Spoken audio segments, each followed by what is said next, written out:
maybe quicker. And we'll see if the Suns continue to try and attack the basket with their small but quick size. Same matchup. They go inside and out, and Rider for 3-2, Rider on the 3. See, they're going to think about trying to beat Sabonis up and down the floor, pass over the top, but McDyess travels. But they're going to try to attack Sabonis with some foot speed and quickness. It looks like he turned his ankle a little bit. He's gimpy, but trying to walk it off. Well, Arvydas inbounding to Kenny, and he'll draw Jason Kidd. Kidd will play on Kenny, so you've got Kidd, a point guard. Same play, Cliff comes again. Now, they should be running the same play until the Phoenix Suns take it away from them. Ryder, Rasheed, the clock rolling down to 6. 5 on the shot clock. They got to pull the trigger. Rasheed over the back. Here's where a little size will help you, but a little quickness is a little better. And now at the other end, Kenny playing on KJ. Back to Cliff. And Cliff Robinson with a first two-pointer in his career against his former teammates. Played 8 years here in Portland. Again, same play. And again, I say you have to make them adjust. Make the same plays. A good pass inside to Grant. 2 hands over the top. Well, that was right on the numbers. What a pass by Arvydas Sabonis. That was a thread the needle. Steve Young couldn't have done any better.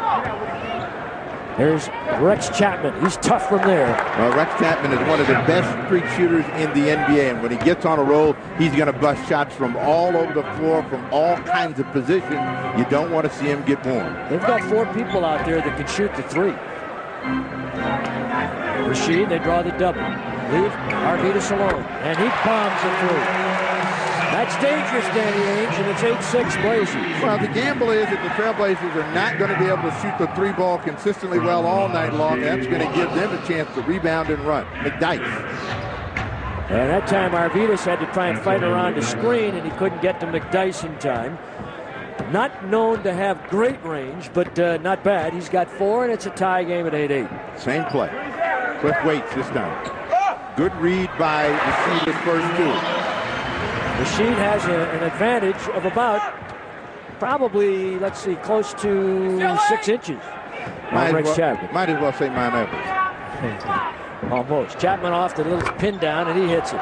Advantage Chapman there, and that he's going to stick it and try to neutralize whatever he gives up by scoring points at the offensive end. Rasheed now getting fronted by Chapman, and they'll try and get the weak side help over to help on the double team, and now Rasheed pops out on top. There's the double, back weak side, they go to JR. Trying to find the mismatch inside. Clock down to 5. Ryder on a tough shot, and he's fouled on the play. That's a tough matchup for Kevin Johnson, simply because Ryder is a bigger, stronger guy, and Kevin Johnson getting there late gets a piece of the arm on a tough effort by Ryder. Ryder's first free throw opportunity. This foul charge to Kevin Johnson. The Suns with a team foul, Blazers none. We're just underway, and nice to have you with us at J.R. Ryder at the stripe. Ryder, a good foul shooter. But this is going to be one of those games where you got to keep scoring the basketball. 10 shots have been taken between the 2 teams. Only 1 shot has been missed. And that was by the Blazers. The Suns are 5 for 5. Portland, incidentally, 2 for 2 on their home run ball, the 3-point play. 12-10, Ryder with a pair. He's got 5. And on the baseline drive, Rex Chapman draws the foul from Rasheed. So if they create large enough angles and spacing, they feel as if they can beat their man off the dribble because they're quicker, and that's what happened here. Rasheed Wallace got caught coming out, and when Chapman puts the ball on the floor, that's where he picks up the foul. What Rasheed has got to do is just keep Rex Chapman shooting jump shots over the top of the defense. Same thing for Sabonis. McDyess with a miss. And a great read by Grant, who came over and blocked and then threw the ball away. Back to Rex. No good. Kevin Johnson with a rebound. Inside deep, McDyess blocked by Arvydas Sabonis. Danny Ainge early on trying to test Sabonis at the defensive end. What Sabonis has always done well is use his size. He never leaves his feet until he sees it. Chapman with another one. And the Suns continue to drill it. Chapman with 6. And as Steve said, he's a streak shooter, and he is already off inside Kenny. Ryder getting close. And fouled on the way in by Antonio McDyess. Part of Danny Ainge's game plan so far is to make Kenny Anderson a feeder, and in the process it's turned J.R. Ryder loose, and he's in an attacking mentality. Second trip to the line for Ryder. Remember, a year ago the Suns started out 0-13. Danny Ainge took over, they were 0-8. Ryder missing on the first. The Blazers a 72% foul shooting team for Mike Dunleavy. Now, Ryder is a career 80-plus, so you can expect him to make more than he misses. He gets his second. He's got 6 in the quarter. 13-12, Blazers by 1. Ryder with 6. Chapman played by Rasheed. There's the clear out, trying to let him work. And Chapman tried to jam, and the ball banged hard. Johnson back to Chapman. This time he misses, and that is the first miss for Phoenix, who had made their first 6. On the wall, Kenny to Rasheed Wallace. Was that sweet? 15-12, Blazers by 3. 2 big plays by Wallace. The block on the Chapman drive, and then to fill the lane and to throw it down. Kevin Johnson. Kenny Anderson got a piece of that Kevin Johnson shot. Kevin Johnson thought he got fouled. Robinson. Way short, Sabonis grabs. Ryder up the middle, Blazers would like to run. On the back down, here's Ryder and Kidd. Both Oakland guys. What happened was Ryder wants this one all the way. And Sabonis ran in for a post-up, and he ran out. Ryder missed. And Cliff Robinson gets the rebound. Here's Chapman again. And after making their first 6 shots, he misses, and McDyess sticks it back and in. 3 Blazers. Well, they fought themselves, and it cost them a hoop. McDyess has got 6 with that pickup. 1-point lead, Portland. McDyess playing against Brian Grant away from the ball. Now switches up on Ryder. And they're overlays. Rasheed bumped inside. Strong. Tries it again, maybe? No. Out of bounds off of Phoenix. And we have a timeout. Timeout called. 5:57 to play here in the quarter. 15-14, Portland.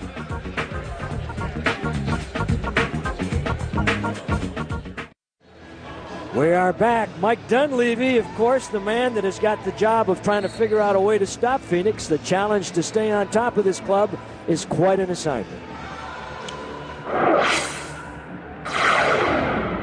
Well, the key is, in a game like tonight, is that the first thing you've got to try and make sure you do is execute offensively, where you don't turn the basketball over, allows them to get out in the open court with easy opportunities. We want to try and keep them from getting the easy baskets, trying to keep them from getting in transition where they can, the 2 guards, KJ and Jason Kidd, can break you down and basically draw and kick to some of their shooters. A little hip hook by Arvydas Sabonis over Cliff Robinson. And the Blazers now with a 3-point lead, and Sabonis with 5. Took Cliff to the right base and fired it off the hip. And here's Chapman again coming off that screen. Now, what do you do if you adjust? You take Rasheed out, you go a little smaller with an Augman or a Vincent Askew on him? No, I mean, again, it's one of those things where Rex Chapman is going to do what he does. You've got to make him pay by scoring against him at the other end of the floor. So Rasheed Wallace has got to get some opportunities to do this. Go in, get a shot, draw a foul. And Rasheed fouled by Chapman. McDyess came over. One of them got a piece of him. What we're seeing, Eddie, is classic NBA matchup concerns and how they will work for or against their team. If Chapman cools off, now Danny Ainge has got to make a decision. Wallace continues to play close. He's probably going to get fouled, probably going to get a higher percentage shot, or they're going to have to double him. That means somebody else is going to get a better opportunity. Didn't get a lot of shots against the Detroit Pistons, but get both of his free throws. A good start for him, 6 here in the quarter. Doing other things, and he said, hey, it doesn't matter to me whether I score a lot. I just want to contribute. And he's doing that. Jason Kidd, he had 29 points a couple of games back against the Clippers after not shooting the ball that well. Here's Cliff on the bailout. And Sabonis, he got off the floor that time. Arvydas.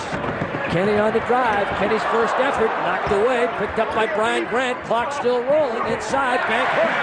J.R. Rider. 21-16 Trailblazers. And Rider with 8. And you're going to bring Jason Kidd at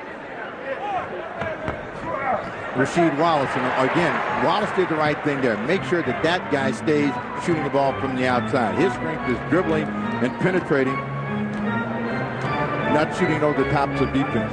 21-16 Blazers. They double up on Rasheed. Arvidas tries to whistle a pass inside to Brian Grant, knocked away. Ryder told him right. Let me wear him out from out here, and then that shot that Grant is going to get is going to be available. Sabonis trying to make the tough pass, wide open. And Ryder with a deep rebound along the right base. 21-16, Rasheed, tough shot, hit it. And a good look over the top of the smaller Rex Chapman. And Rasheed's got 8. The Blazers lead 23-16 and playing smart basketball at the offensive end so far. McDyess. Arvidas had to fight around the screen, and Ryder strips it away from Cliff Robinson. Ryder's brought a lot of energy to this game. He is into this one early and got a little happy there. Would have been beautiful to pull it off, I'll tell you. Jason Kidd knocked away, touch last by Kidd. Ryder is into this game. You are right. And here comes Stacey Augmon replacing Rasheed Wallace.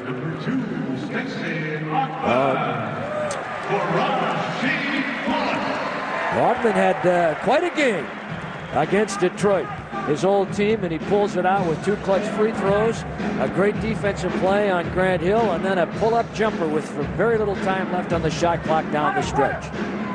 Brian Grant. They know that Grant is not going to consistently look to make the shot from the outside. Gets his second one, 4 in the quarter. Blazer lead 9, first quarter, 3:10 to play. The snapper. And Kevin Aiken along with me. I'm Eddie Doucette. We're happy to be coming your way on Blazer Region. McDyess. Follow tip on the miss. No! As Cliff Robinson missed, McDyess again. Very, very good offensive rebounder. That's what you have to keep in mind with him. He's got 8. Well, hanging around that time. Cliff Robinson knocked it out of Sabonis' hands. They score. Post up, inside and out, Sabonis. They're leaving him open, and he's taking the outside shot. Not a high percentage one. Kevin Johnson. Cliff, almost a travel to Kidd. Working on that outside shot. Not a real good one. Kevin Johnson said, come over here. And I'll set you up. There's the side screen. No pick and roll. Try to go into McDyess. And he overlays, but draws the foul. Grant went for the pump fake. And a timeout called. 25-18. Blazers. J.R. Rider and the Trailblazers with a 25-18 lead. Rider so far, nice start with 8 points. The Blazers outscoring the Suns in the last couple of minutes. Blazers shooting 53%, Steve, which is good. Phoenix, 41%. They're 49% for the year coming in. They cooled off. Both teams were shooting at a firefight pace early in the ball game. But Phoenix is a jump shooting team, and there are going to be droughts for them. But you want to keep Phoenix from getting our layup in transition. If Portland can continue to just read correctly, they'll be in good shape in terms of staying at a high percentage. Danny Manning in the ball game. Manning about 15 points and 6.5 rebounds a game. And the streaky Rex Chapman sits down, and Chapman and McDyess are the guys that have done most of the scoring for Phoenix. That's what the numbers tell you for the Phoenix Suns. And you know that you can get some points against them. McDyess gets both the free throws, 10 in the quarter for McDyess. And they've scored 4 straight points, their first free throws of the game.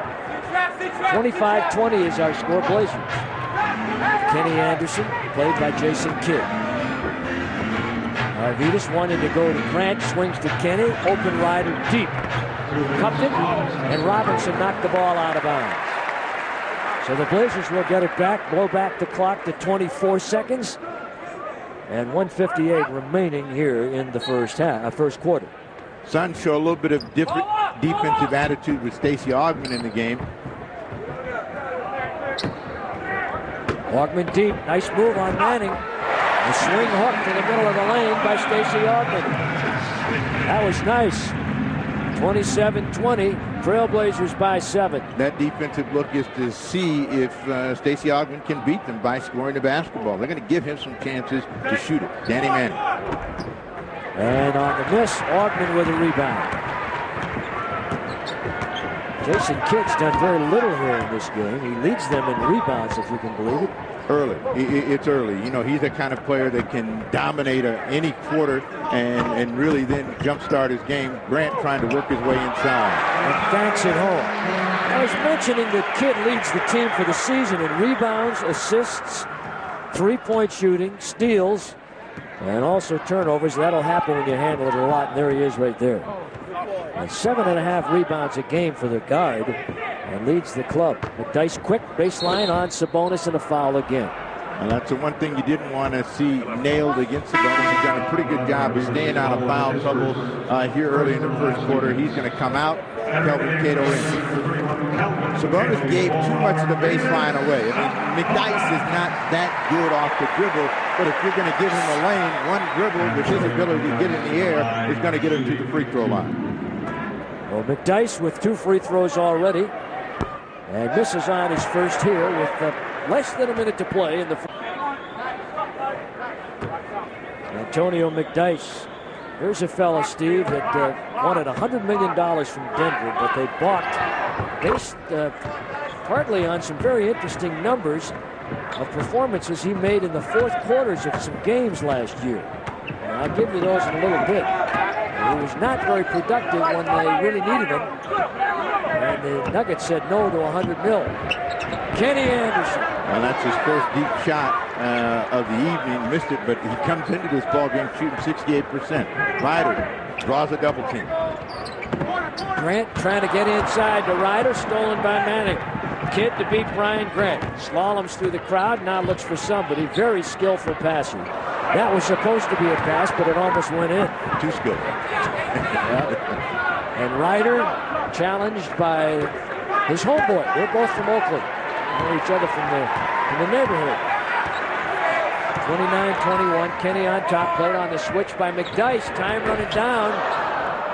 And McDyess keeps it alive, and that'll end the quarter. And a good one for the Blazers. They lead by 8. It's Portland 29. The Suns 21.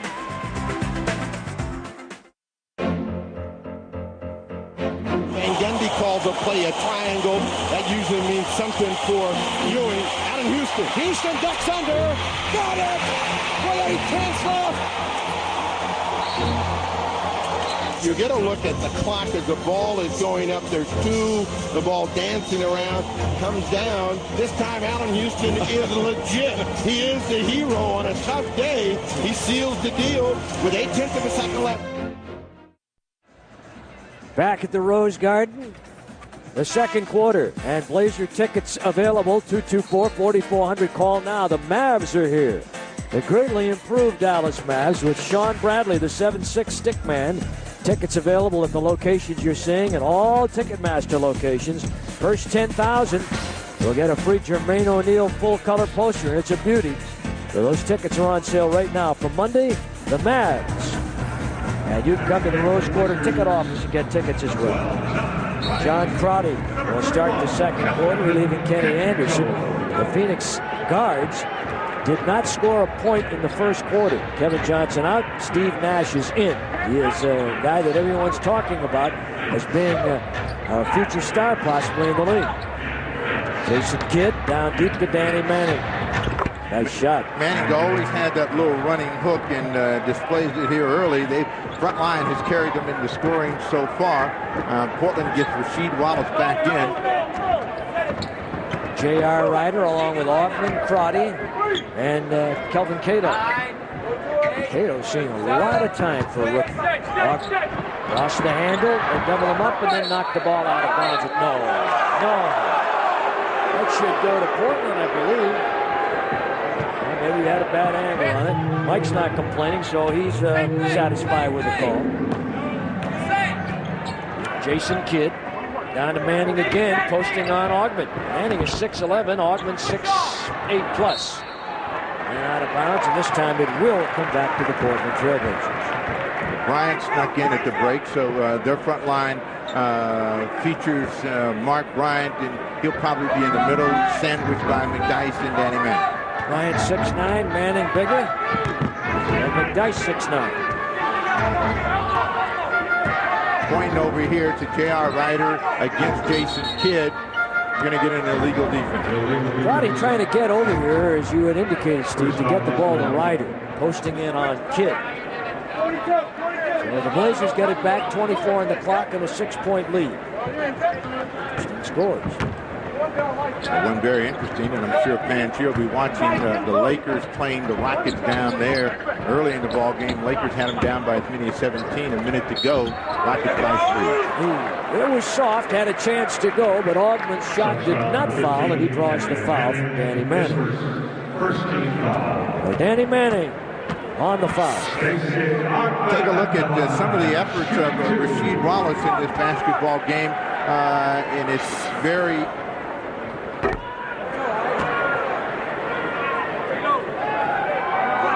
interesting to see how Rasheed is going to do throughout the game, because he's the guy that they started against Rex Chapman. We'll get a look at a Wallace package a little bit later on. Stacey Augman coming this way. Crotty with a nice save. Good hustle effort. Augman misses both free throws, but Crotty's save gets it back to the Blazers. Splits the D, and then coming from the opposite side, McDyess knocks the pass attempt away. It was a nice read by McDyess. As for Jason Kidd, it's tough, and a good deflection as Cato came in there, got a piece of that ball. They say you got to make Kidd beat you over the top. Ryder on a nice leaner, and that's good. And that's 31-23. What does that mean, Steve, when they say he's got to beat you over the top? Shooting from the outside. I mean, this is a guy that basically doesn't have a perimeter game. I mean, there are days when, he finds it, but most of the time he's reluctant to shoot. He's been working on becoming a better perimeter player, but hasn't achieved any confidence of note. All right, so Manning fouled by Augman. That's a tough assignment. Stacey, a good defender, but Danny bigger. And finally, after 2 years of recovering and rehab work, he feels like the ACL tear that he had is fully recovered. He's had 2 major ACL tears, and he's back. Blazers tomorrow night, Golden State. Remember, that's a 7 o'clock start, KEX and the Blazers Radio Network. You may see 7:30, but they moved it up a half hour. So remember, tomorrow night, 7 o'clock down in the Bay Area, Golden State. Both free throws are good. 31-25, the Trailblazers lead 6. Led by as many as 9. Ryder. Trying to get Kelvin Cato to set him a screen. Really had to work to get that set up, and the clock did not serve as an ally. And here's Steve Nash. He's tough. And Cato with a good block out and rebound. And you got a 4-on-1 bust out. Ryder, good rebound. And a strong stick back by J.R. Ryder, who gives the Blazers an 8-point lead with his 11th and 12th points of the game. 9:07 to play in the first half. Steve Nash, a native Canadian. Now, Nash had a huge game in the preseason, kind of woke everybody up that he can knock down some shots on the outside. 8 3-pointers in that ball game. Jason Kidd for 3. See, he just doesn't look comfortable shooting from the outside. And when he gets in those streaks where he's making them, and you remember Dallas, he was part of that wild Bombardier Brigade, they go in. And when they do, he's a much more effective player. That foul on Kelvin Cato, Rex Chapman back. And so it'll be Bryant, McDyess, Manning, Chapman, and Nash on the floor for the Phoenix Suns. Incidentally, the Nash youngster, I mentioned a Canadian, he played on a Canadian team this summer and averaged over 36 points a game. And he is a free agent at the end of this season. And some people say it might be tough for the Suns to sign him. He could be a national hero if he went back to Canada and played for Vancouver's hometown.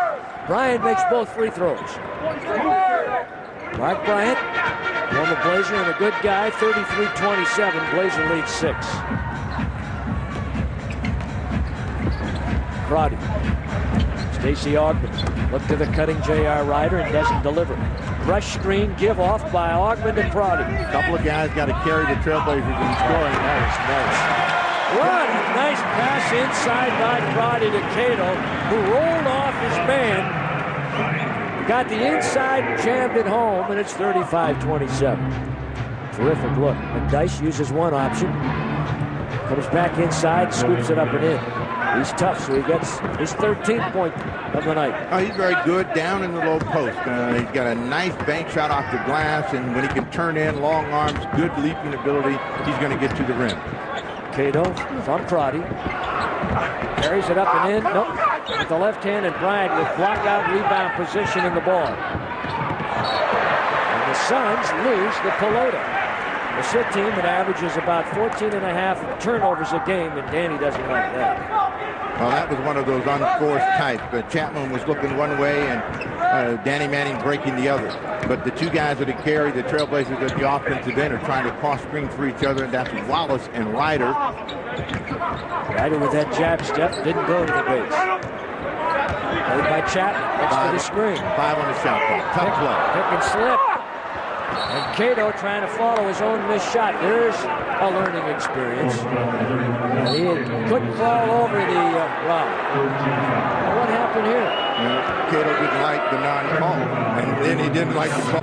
This is a pass, bang, right on the money, and watch the collision. He thought he should have got a whistle there. Then he misses the shot, so there's some added frustration. Comes over the back, and then has something to say. Learning lesson here for the youngster. The Suns cash on it as Nash goes to the line, and then they'll get the ball back. So that wasn't very good. 35-30, the score. Cato will go out, and right away Mike Dunleavy will remind him of a couple of things. Sit down, cool down, and you'll see on the tape if you made a mistake. 35-30, but that's what's going to happen when you're young in this league. You make mistakes and you learn by them, hopefully. Steve Nash brings it on over against John Crotty. Manning against Augmon. Nice fake. Danny with a jump hook off the drive. Gee, nice fake against Augmon.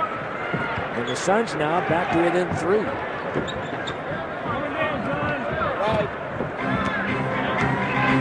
Now the second unit has a responsibility when they come in. They don't want to lose ground. You come in with a lead, you don't want to lose ground. The best way to either extend the lead or hold the lead is make sure you identify who are the people that are going to score the basketball. We kind of got away from that. Phoenix Suns got on a little bit of a run. A time, and the Blazers by 3 in the second quarter.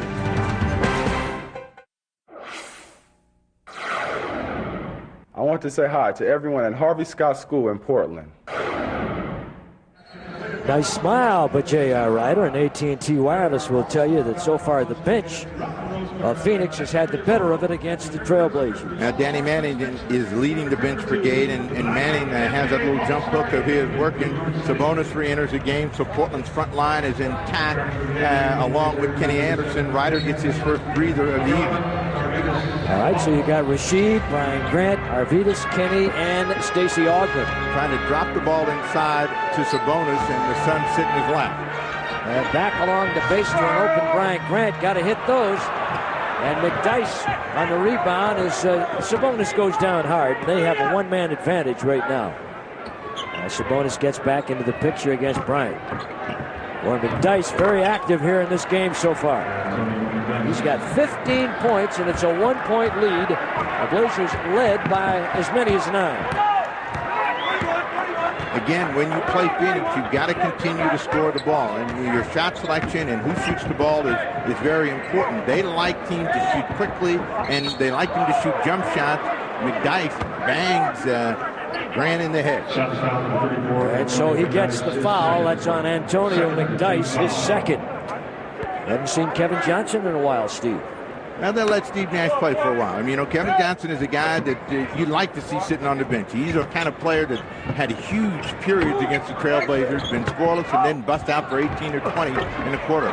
Augmon with him in. And Augman's been getting shots because the Suns have been allowing him to get the open opportunities. They want him to shoot, and he's fouled on this rebound attempt. This will be on McDyess, Steve. That's his third, so Danny Ainge has to make a decision. He goes with Kevin Johnson. Here they go small. We'll see it when we come back from this. Sabonis squares, misses, and then McDyess, trying to keep it alive, comes over the top of Stacey Augmon. Augmon misses the first. The Suns on a 7-0 run, and Kevin Johnson and McDyess out. So now you've got Chapman, who in effect is a guard, Nash, Johnson, Bryant, and Manning. We go to the 3-guard offense again. And they'll do as many as 4 guards. And we're going to see John Crotty come back in the game to match up with the Phoenix Suns. Well, Augman's going to defend against Nash, and that means Wallace against Rex Chapman, and Chapman pulls out the heater again. Over the top, he's got 10 in the ball game, his first 2 since re-entering. And the Suns have tied the game at 36. The guy that they got to get into scoring is number 7. The Trailblazers need to see Kenny Anderson find the ring. They've done a nice job of defending on Kenny and keeping the ball away from him. Back along the side, trying to clear out to Chapman, and the Suns turn the ball over again, and Crotty will come in, and Augmon will go out. 9-1 over the last 2 and change, so the Trailblazers need to pick it up at the offensive end. Kenny Anderson, they double switch. Came over, tried to bother him about midcourt, and then Johnson switches off. Blazers with both their point guards in the game right now. Arvydas, Sabonis to Grant. 5 on the shot clock. This is one of the things that the Suns want to do, is slow the Trailblazers down, make them hurry, and have to shoot against the shot clock. That's the 4th team foul on the Phoenix Suns. And the Blazers turning the ball over 7 times, averaging 19 turnovers for the season thus far. And that's pretty good when you consider that the 450 mark, and you've seen them start the ball games and have 6 or 7 turnovers in a very short period of time. Sabonis. Tom Bradley comes up short, bumping foul. Arvydas will go to the line. The penalty situation is in, and the bonus opportunity for the Trailblazers from now on with 4:40 to play in the first quarter. First half. Good look by Rasheed Wallace, and Sabonis sees the seam and tries to dance his way in. Left it short, but the official said Bryant popped him in the check. And Arvydas scored on the first free throw. He's a 78%er. Mark Bryant, who has a contract this year and a Suns option on his contract next year. Just to see what he decides to do. 37-36, Arvydas makes the first, misses the second, and here comes the Phoenix Suns. Trailblazers have had a drought here in the second quarter, only have scored 8 points to this point. Chapman trying to get inside, gets a whistle. That is the 4th team foul on the Blazers. And Rasheed Wallace will get his second foul. Rex Chapman. One thing that Chapman knows he can do is put the ball on the floor and force Rasheed Wallace to have to continue to move his feet. Missed by Chapman. Nice play. Inbound and a quick pass back to Rex, and on the fly lets it go. Blocked by Kevin Johnson. And deflected into the hands of Kenny Anderson. Brian Grant goes to the rim. Kenny didn't see it. And Grant has got Wallace on his back. Chapman on his back, and Crotty strikes for 3. Smart move, John Crotty. They sunk off of him. He was open, and he hit the outside 3 for his first points of the night. Baseline, Manning. Boy, he's been playing well. Andy Manning with 7 points, all here in the second quarter. In the first quarter, Chapman and McDyess had all but 2 of the Suns' points. The other 2 points were by Cliff Robinson, who's not out there. Crotty calling for the post against Danny Manning for Grant, and 1. Now Brian Grant, who works extremely hard, got the foul, and the 2 points, goes to the line. Blazer lead 4, chance to fatten and make it 5. So Wallace has to come out of the game as Grant goes down into the low post, and Manning drapes his arm across him on that effort, and he continues and gets the hoop, and now have a chance for a 3-point play. Grant has impressed me with the determination and conviction that he plays with. This is a guy who gives you everything he's got. Every minute he's out there. 43-38, he makes the three-point play. And the Trailblazers, with less than 3.5 in the half, with a lead. It was once 9, now 5, and Manning trying to convert. Off balance, tough shot for the former Kansas All-American, played on their NCAA championship team, Larry Brown. Arvidas, tough shot. Oh, how he had to make the adjustment to get that to go. Man, that's a big man, about a 300-pounder doing that pretzel thing in midair. 45-38, now they'll call a foul on Arvidas, and that'll put the Blazers over the foul limit. So a timeout, Blazer lead 7, 45-38.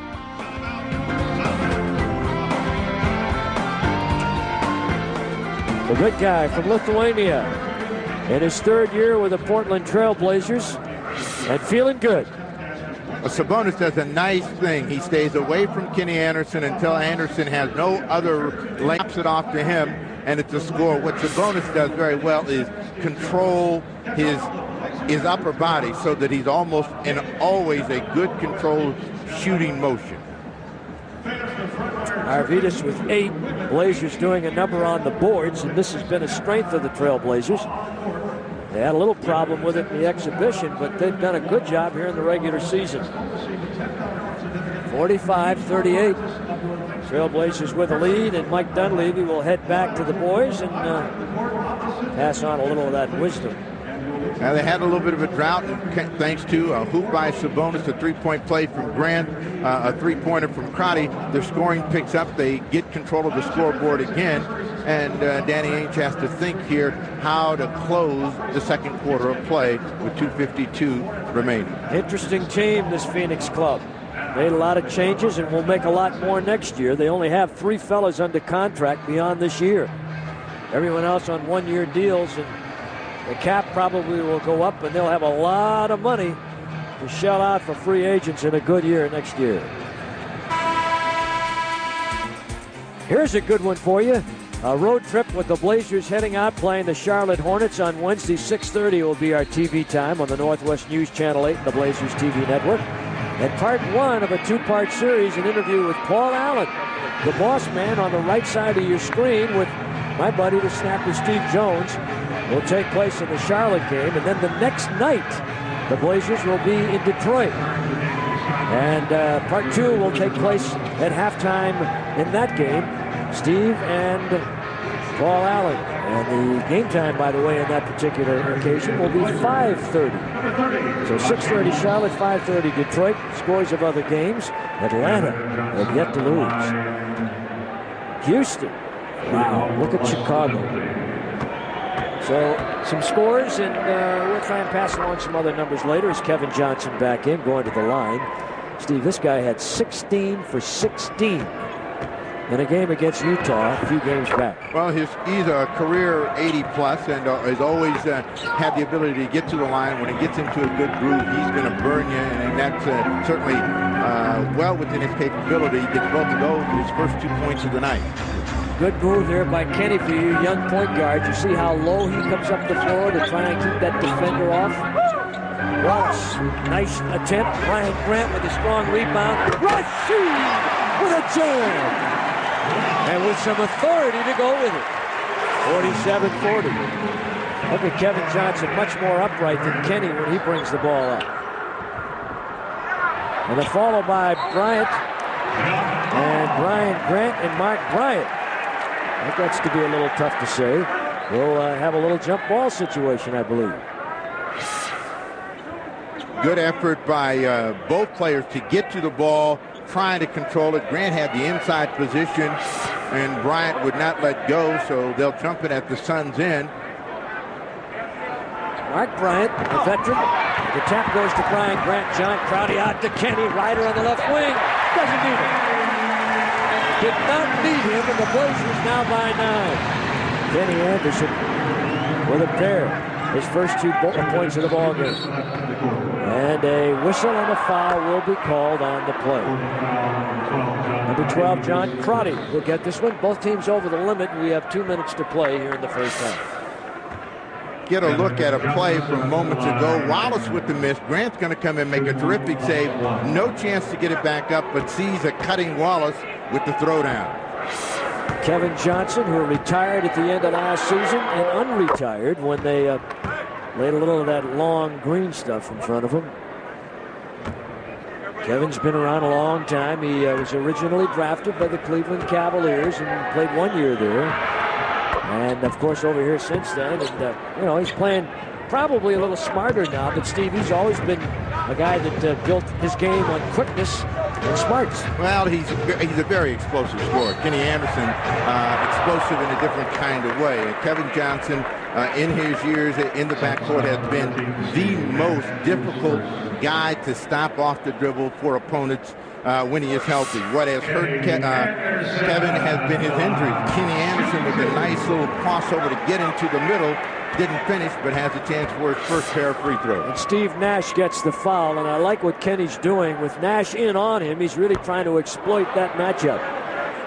Right, with 6 rebounds, leads the Blazers. Monday, Kenny, 29 points. Boy, what a tear he has been on recently. Kenny Anderson, just absolutely terrific shooting. Over 60% from the 3-land in the last 5 games, and over 26 points a game is what he's been averaging the last 4. KJ, Blazer lead now 8. Biggs lead was 9. Steve Nash is shooting. Not this time. Crotty blocks out on Kevin Johnson and gets the rebound. Good fundamentals there. J.R. Ryder. And the back lean didn't help him. And here come the Suns.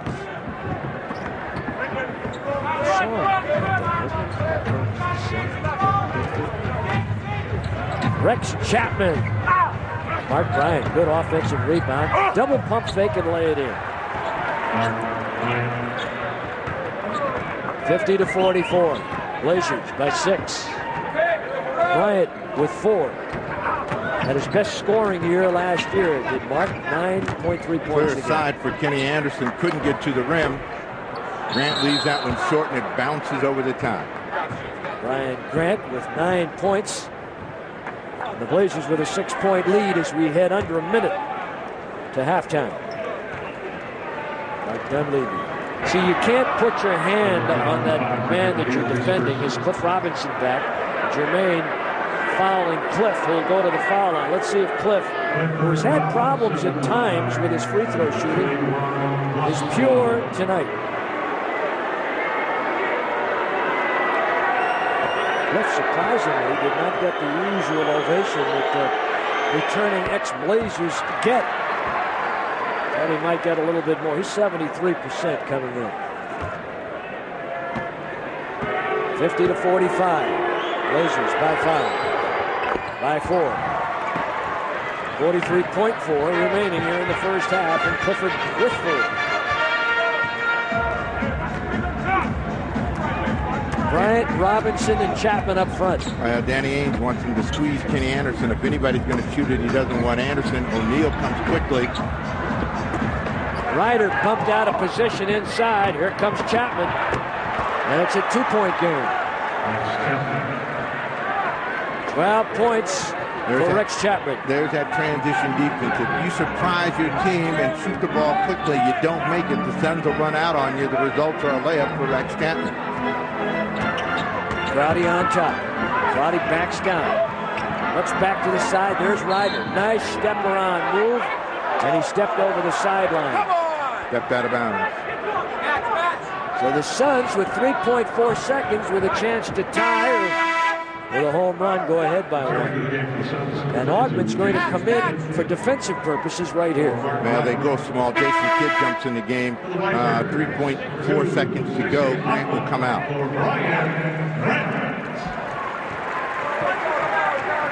Mike Dunleavy making the switch. Here comes Kidd. Nash, a good 3-point shooter, got a good look. And that's the end of the first half, and the Blazers cling to a 2-point lead. Danny and his boys right now, Jason Kidd, Rex Chapman. Scott Skiles is over there in the back. There he is, the assistant coach.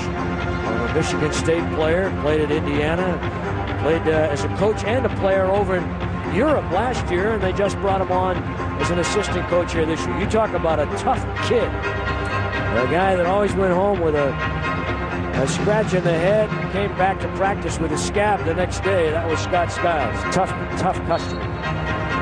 50-48. Here we go. Suns have it. Kevin Johnson, Jason Kidd, Cliff Robinson in the middle with McDyess and Rex Chapman. McDyess defended by Sabonis, and jams one home to tie at 50 all.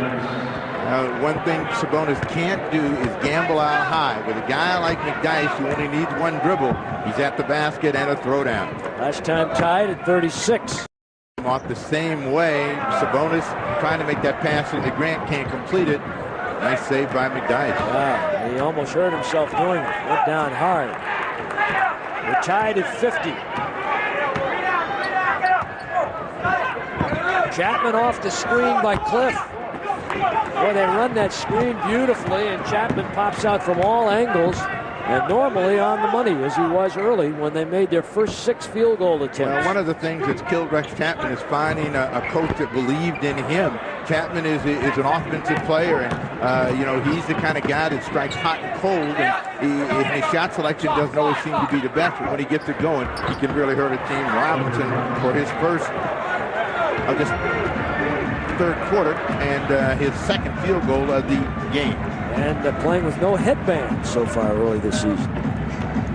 Kenny Grant inside Sabonis. And Sabonis defended by Cliff. He shed Cliff just like a Clydesdale shedding a fly on his back. 52-52.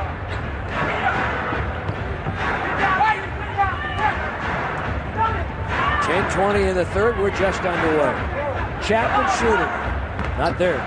Sabonis with the rebound. Arvidas with his 5th three-pointer of the game, and the AT&T Wireless folks will tell you that the threes for the Blazers have been rather elusive.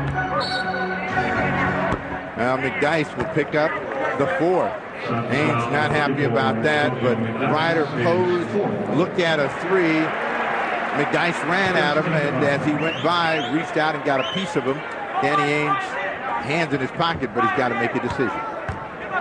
52-52, the Blazers, and the Suns tied here in the third. If you're the Blazers, you got to go right at whoever Antonio McDyess is guarding. It happens to be Sabonis. He's got to think about a score.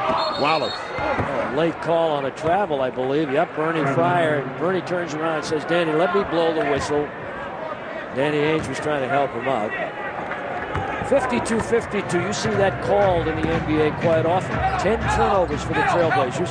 McDyess likes to peel off the defender like he did right there. And the Blazers challenging him at the rim, and that was Brian Grant coming over to help. And so far, Steve, how have the Blazers done in transition and contesting Phoenix shots? Well, they've done a pretty good job. Phoenix is always a tough team to get to, but for the most part, they've been able to have good transition defense. The people that you want to shoot from the outside, like Jason Kidd, haven't been looking at it, but Chapman has, and he finds his first in the second half.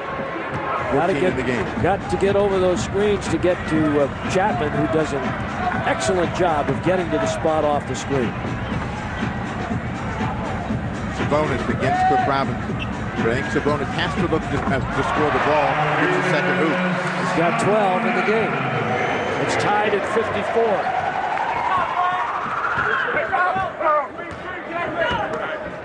That's McDyess.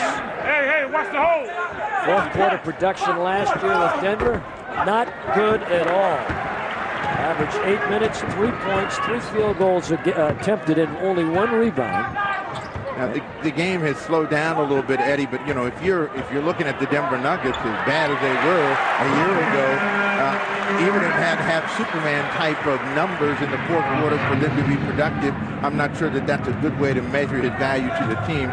Grant with his first 2 of the second half. But listen to this, Steve. In 29 games that they played in, decided by 5 points or less. In the fourth quarter, he had a total of 11 points. As Rex Chapman hits the runner. Well, he's a guy that also got into a lot of foul problems, and it's difficult to play when you're sitting on the bench. Tough shot. Those are the kind of shots that Chapman specializes in making. For somebody else, it's a bad shot. For him, it's part of his game. Chapman was 16. Ryder 15, they give him a 3. J.R. Ryder. Isaiah, if you're in the formal mood. Kevin Johnson and Kenny Anderson, the point guard matchup. It was a killer last year. Both these guys extremely productive in the series. And a good defensive move by Sabonis, defending on McDyess. Kenny last year against Phoenix, about 26 points a game. KJ against the Blazers, about 24 points a game. Both have been quiet so far this evening. Anderson with 3, Kevin Johnson with 4. McDyess out of the ball game. Bryant works his way in. There's one of the problems that always hurt McDyess in his years at Denver. Foul problems. And he's showing them again tonight. Ryan Grant draws the double. Looks back weak side. Rasheed happens to be there, and he doesn't get it. Rasheed was coming into the play off the weak side, and the pass was high, and he managed to pull it down. That's Kevin Johnson when he starts the sizzle, coming right at you and then pull up top. Gets his first 2 in the second half. 59-58 score of the ball game. Blazers by 1. Kenny back to an open Sabonis for a moment. Cliff out to defend. Here's Ryder deep on KJ. Nice mismatch. They can't take advantage.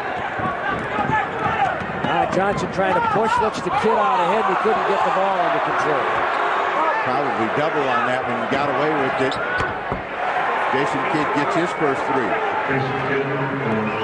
61, 59, 19.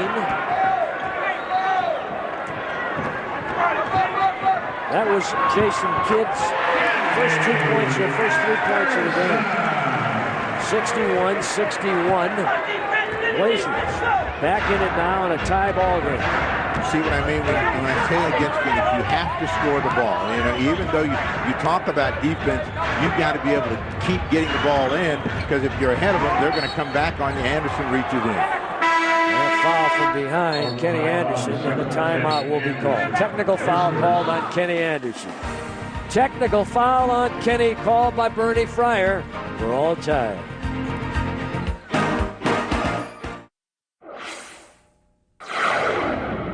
I want to say hello to everyone at Crook County Middle School in Pineville, Oregon. You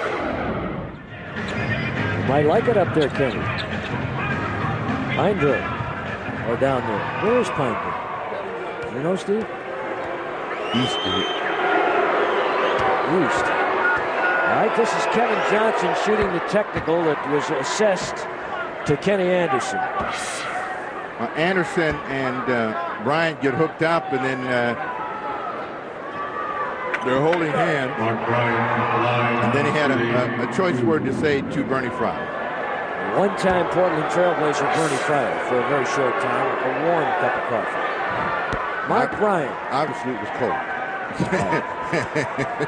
Diluted. He was outside the building most of the time, so the rain diluted that coffee. 63-61. Mark Bryant with a chance to make it a 3-point lead and doesn't. And the Suns leading by 2 at 6:05 to play here in the third. Blazers have had 2 technical fouls called on them here tonight, Kelvin Cato and Kenny. Well, you know, this is an emotional team, and they always bark. Sometimes they bark at the wrong time, and they get bitten. Chapman reaches in, and Rasheed Wallace this time gets to use his size and ability to post to draw a foul. Deep in the low box, and this time they don't come quick enough. And this is a good read by Wallace. He made this read earlier and was able to get the hoop. Misses his first free throw. The Suns are sending 2 people to the box every time the ball goes to Rasheed to give Rex Chapman some help. That's where you're going to have a couple folks open. 63-62, the Trailblazers trailing by 1. And Rasheed, 1 of 2 free throws with 11 points. Phantom screen there by Chapman, by Kenny on the way to the hoop. Follow on the missed shot. Boy, Chapman came right back to get his own missed shot. The kid that put in a little time at Kentucky came out of there after, was it 1 or 2 years? Ryder on the base, Ryan Grant open. Hello.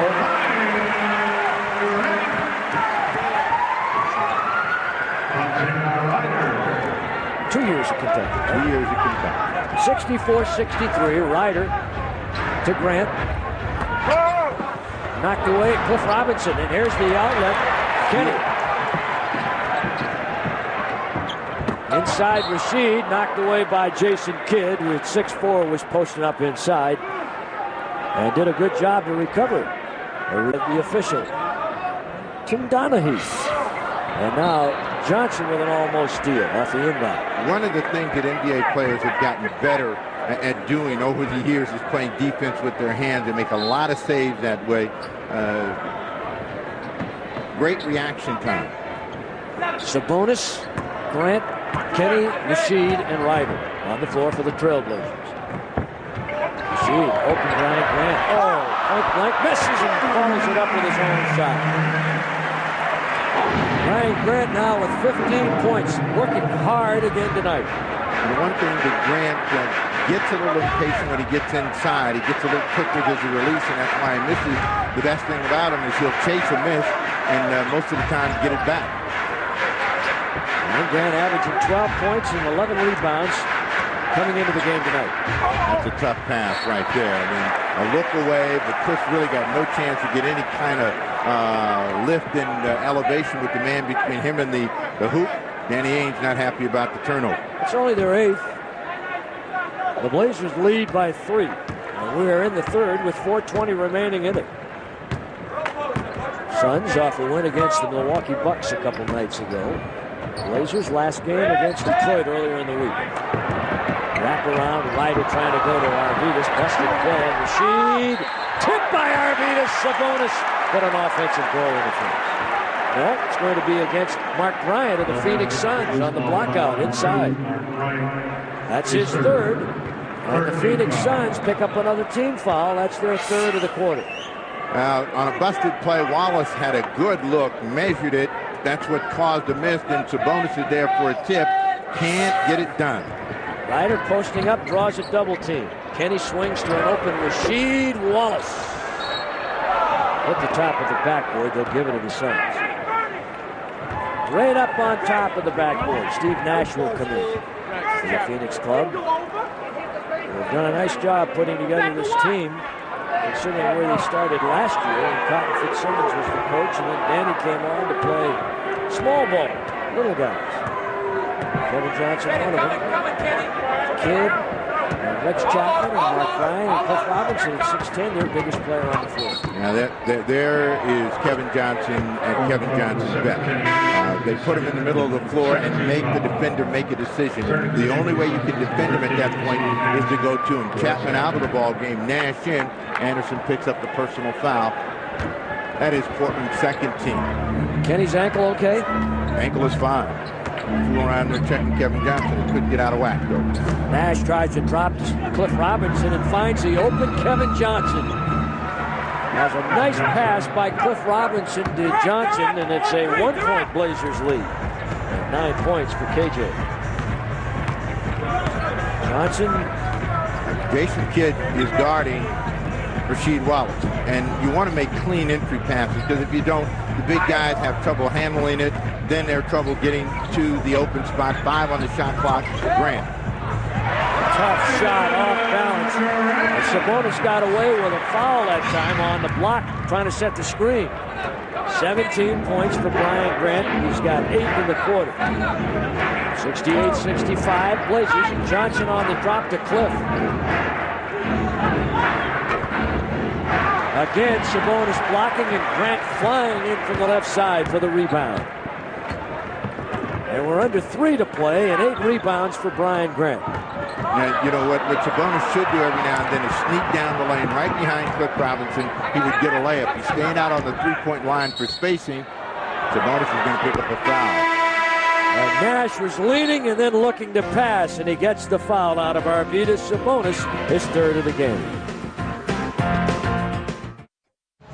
68-65 Trailblazers. They changed the foul, and it is not Arvydas' foul. It goes to Rasheed, who's got 3, and J.R. Ryder. And the Blazers will come back to the Harrison.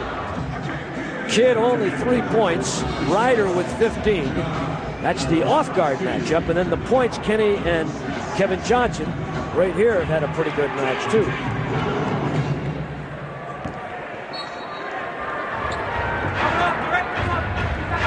Most of the action has been focused on the front line. 68-65, KJ on Crotty. Sabonis steps up and forces KJ back. Ryan killed that drive. He got in the way. Kevin Johnson comes right back to the same spot. Up and in and out. Cliff Robinson stripped to the ball. Brian Grant stripping Kenny on the flyby. And he has to check and come back. Grant down Broadway and fouled on the play as the shot won't go. And this foul will be called against Fulton.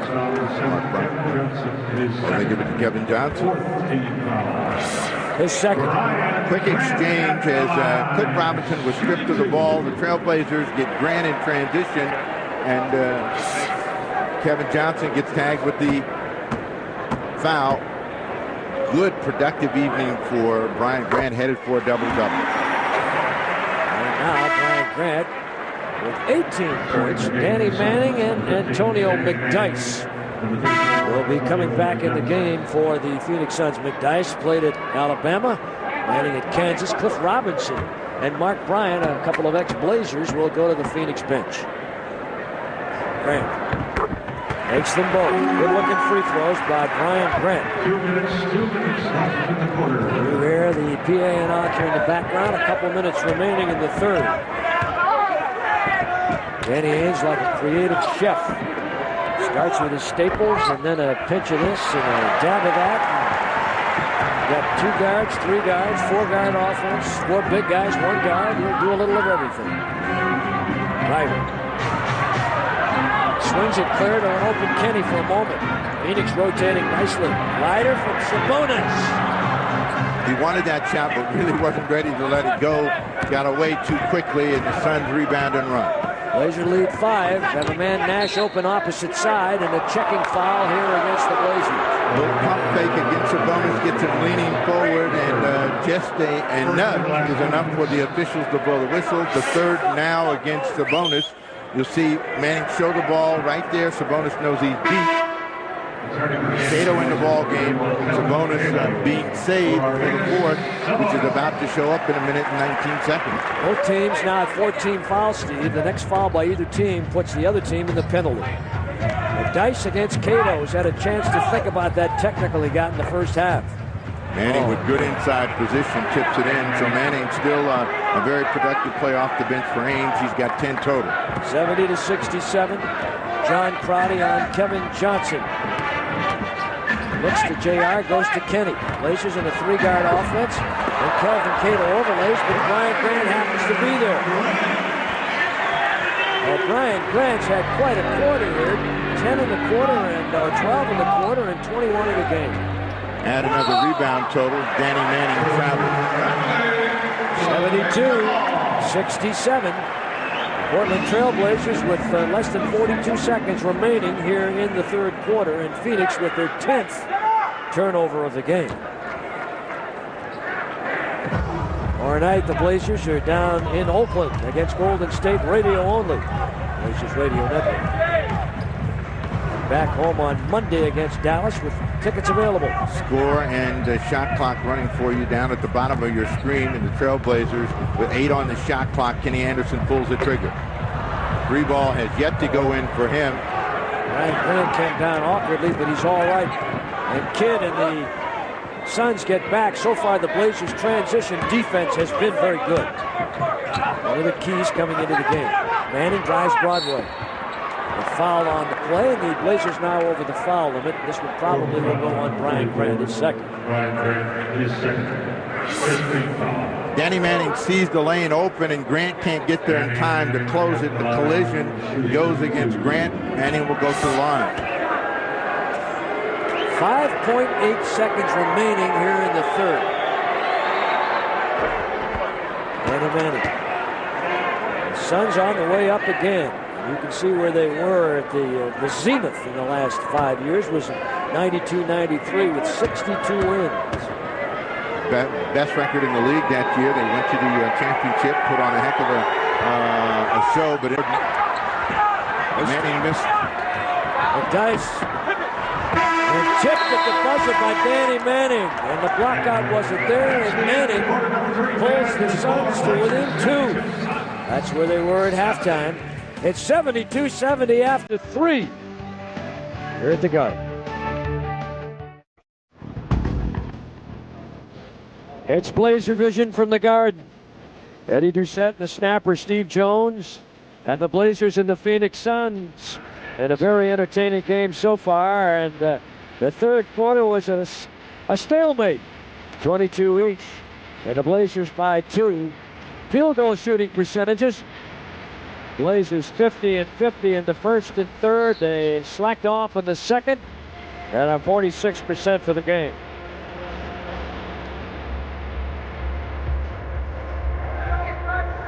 And we start the fourth with Augman and Anderson, Kelvin Cato, Rasheed, and John Crotty. Hot Rod Williams makes his first appearance of the night. Shot blocker, defender, not much of a scorer. Kenny, they need him. He's not done much tonight offensively. Here come the Suns. Boy, Anderson, or I should say, this guy is tough. Jason Kidd taking the ball to the basket. Jason Kidd having a long look at Kelvin Cato. Didn't like the fact he got smacked across the eye. Cato gets the foul. Tie ball game, and Kelvin Cato with his third foul of the night. You know, Jason Kidd is a great open court player, and you want to keep him out of it because there he's going to look to score, going to pass the ball. He's very good at digging back and getting the rebounds and starting to break, get the three-point play to start them off. 73-72 Suns.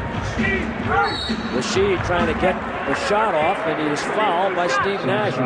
He's saying I was going to take a shot. Never got in the shooting motion because he put it down. Had he gone right up, probably would have gotten that call. The inbound, Cato's trying to set the screen, and then they go to Cato and right back to Augman.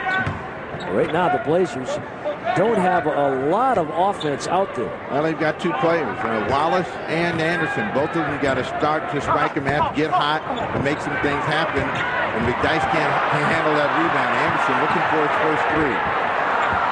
Augman going high and saved by Nash, and he wraps it around ahead to Kidd. Out on the lob, and it's done by Danny Manning. And the Suns running the lanes beautifully, now lead 75-72.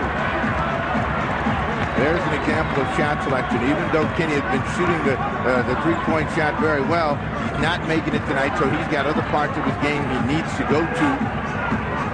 8 on the shot clock. Wallace trying to post Hot Rod Williams again. Deep and time counting. Williams, a veteran, been around a long time, and Augman on the miss. That's the problem when you don't have, you got a lot of defensive players in there for the Blazers right now. Hot Rod Williams. Well, as I said to you before, the key against them is to be able to score the ball. They've come out and scored 7 points. The Trailblazers haven't scored any, and Mike Dunleavy takes a quick timeout. Good timeout for the Blazers. Suns lead now by 5. Brian Grant, new guy in town, new gun in town, 21 and 9. And the fella he replaced, Cliff Robinson. So far tonight, 6 points for Cliff. Playing the middle, asked to do something different than what he did here in Portland, where he played the power forward and at times the small forward, middle of everything. Cliff's not shooting the 3 like he used to either. Suns now are actually on a 10-0 run in the last minute and 58. Anderson comes out, Sabonis and Grant come into the ball game. That means that the front line will be looking to dominate the scoring. Rasheed Wallace short with that one. John Crotty with a long rebound. Grant asking for a post. He's deep along the side against John Williams. Strong move to the post and a rebound by McDyess.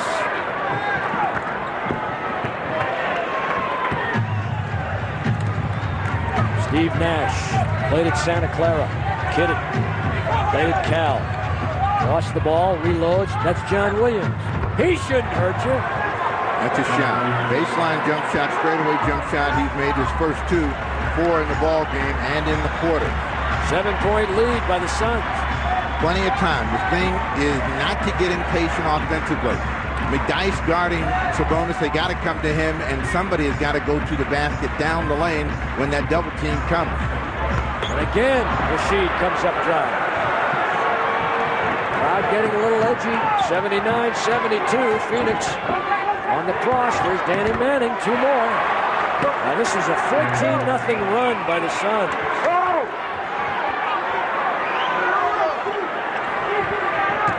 81-72 in the lead, Phoenix by 9.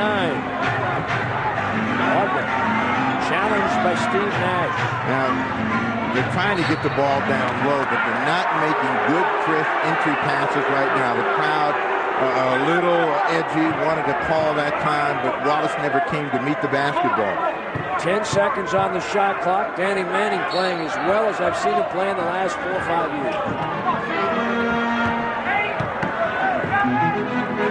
Adi to Rasheed. There he is. That's his shot. 81-74 Phoenix. That breaks that 14-0 run. 13 points for Rasheed Wallace. Plenty of time. Phoenix Suns are going to try to attack up front now when they've got McDyess against Grant. Coming from the other side, Rasheed trying to get over to cover Williams. Nice set by the Suns that time. And so the foul charged to Rasheed. He's got 4. Blazers have 2 here in the fourth quarter. And it will go out of bounds off of Antonio McDyess.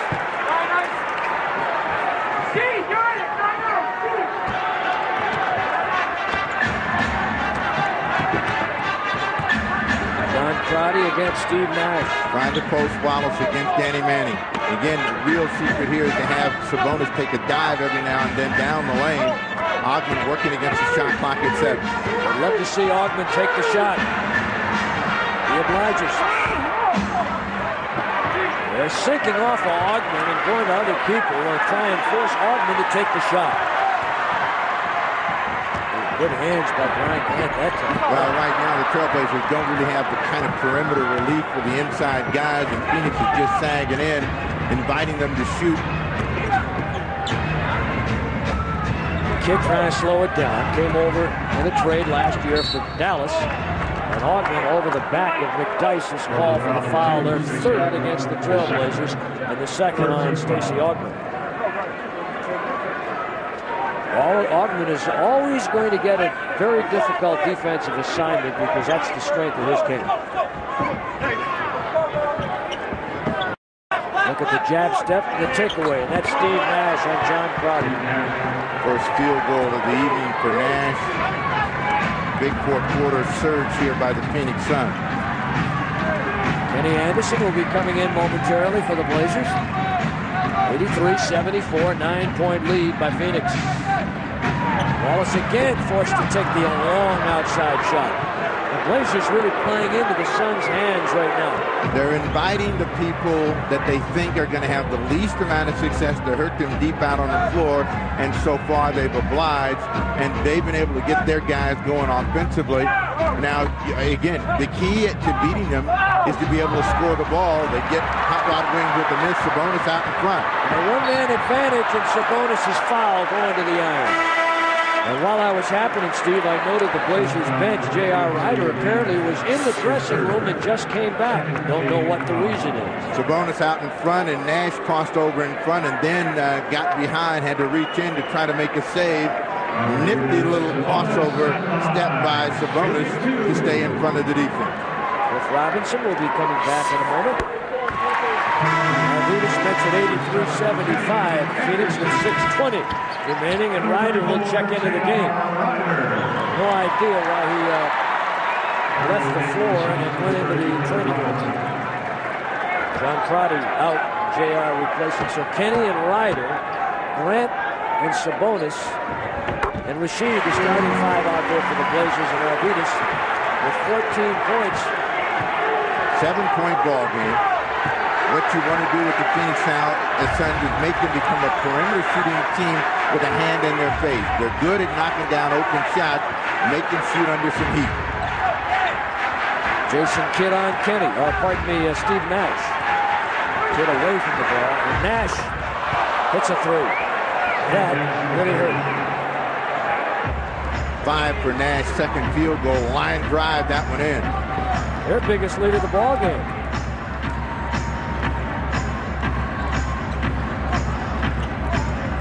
Inside to Arvidas. A big return hook.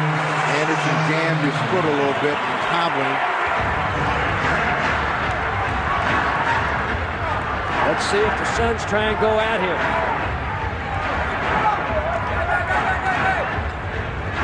Nash in deep to Cliff, back onside. Williams to Manning on top. This is what the Suns like to do. Get the defense scrambling and then find a shooter. Portland can't control that rebound. They're going to get it back as the ball comes off Danny Manning. 86-78. Phoenix. Danny upset that they couldn't hang on to that possession. Suns looking to go 5-1.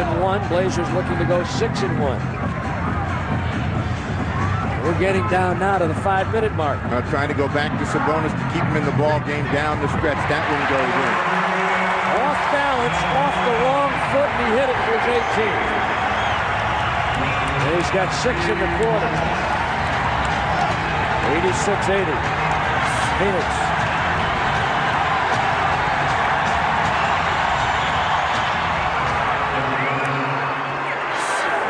Was happening, a little turn hook right there that was good by the Phoenix Suns. Cliff Robinson.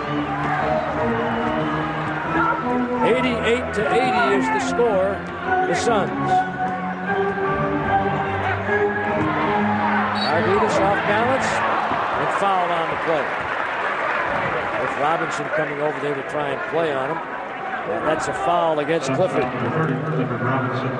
Arvidas will go to the line to try and cut into the lead. Well, Dunleavy has found a guy that can keep his team in the ball game right now, and that's Arvidas Sabonis. Thought he was going to get a chance to get a three-point play on that one, but was short, so he'll have a chance for a pair from the line. But 6 quick points for him, and the Trailblazers stay in the hunt. First shot good, Arvidas, 88-81. Steve, we've seen that the Suns are not as effective in the half-court game as they are in the running game. And the Blazers have actually done a pretty good job, particularly in the first half, of getting back in transition. The Suns looking to open it up a little bit more if they can here. Now the stretch, 20 points for Sabonis and a 6-point Phoenix lead. Again, the Trailblazers need to understand there's plenty of time and just play good defense. Robinson loses that one off his head. Under pressure by Brian Grant. Danny Ainge looking over here. Trying to get some help on a play that was all the way opposite him on the other end of the floor.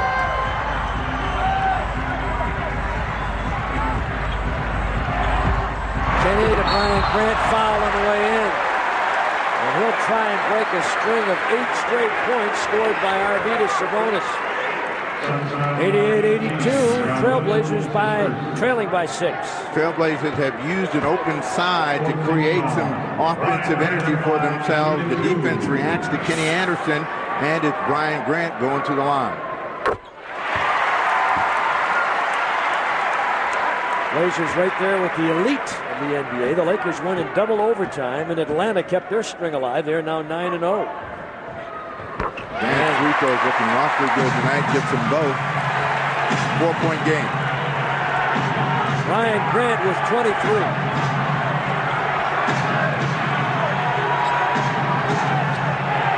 Blazers are 18 for 25 at the foul line. Cliff can't go over Sabonis. Oh, my. Well, the mistake was they sagged off of Nash, and Cliff had a chance to find him. 8 in the quarter for Steve Nash. 2 threes in this quarter. Lead back to 7. Sabonis open. Tough shot. Rasheed. He thought he was bumped, didn't get a help. A timeout will be called here. And the Suns leading it by 7 with 3:07 to play in the game. Steve Nash with 8 in the quarter, and that is his season average. He's had 2 threes. And right now with Kenny hobbling a little bit on that bum ankle, Nash and the Suns have been attacking him a bit here in the fourth quarter. AT&T Wireless, some quickie numbers, field goals in the quarter. The Suns took the right time to get hot, didn't they? Well, you got to make shots against this team. And I mean, that's the way this team is put together to keep some offensive pressure on you.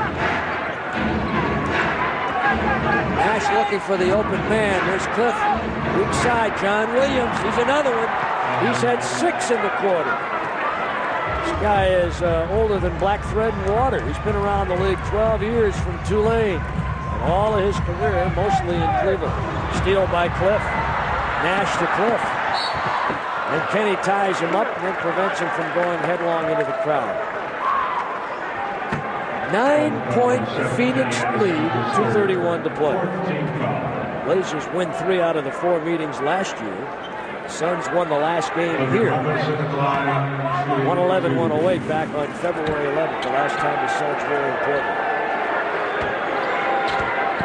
Cliff Robinson hasn't had a big offensive night, trying to get to 10 with these free throws. This is the first, but he's made some good decisions in finding open people.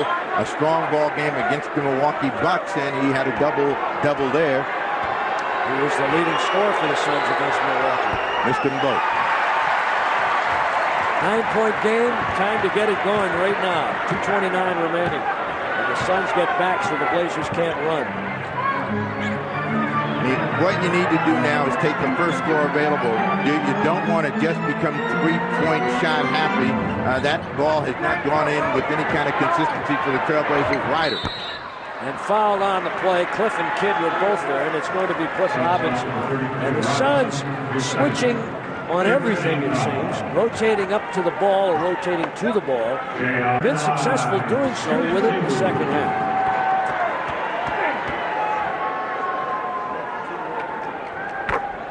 They are 8-point lead, Phoenix.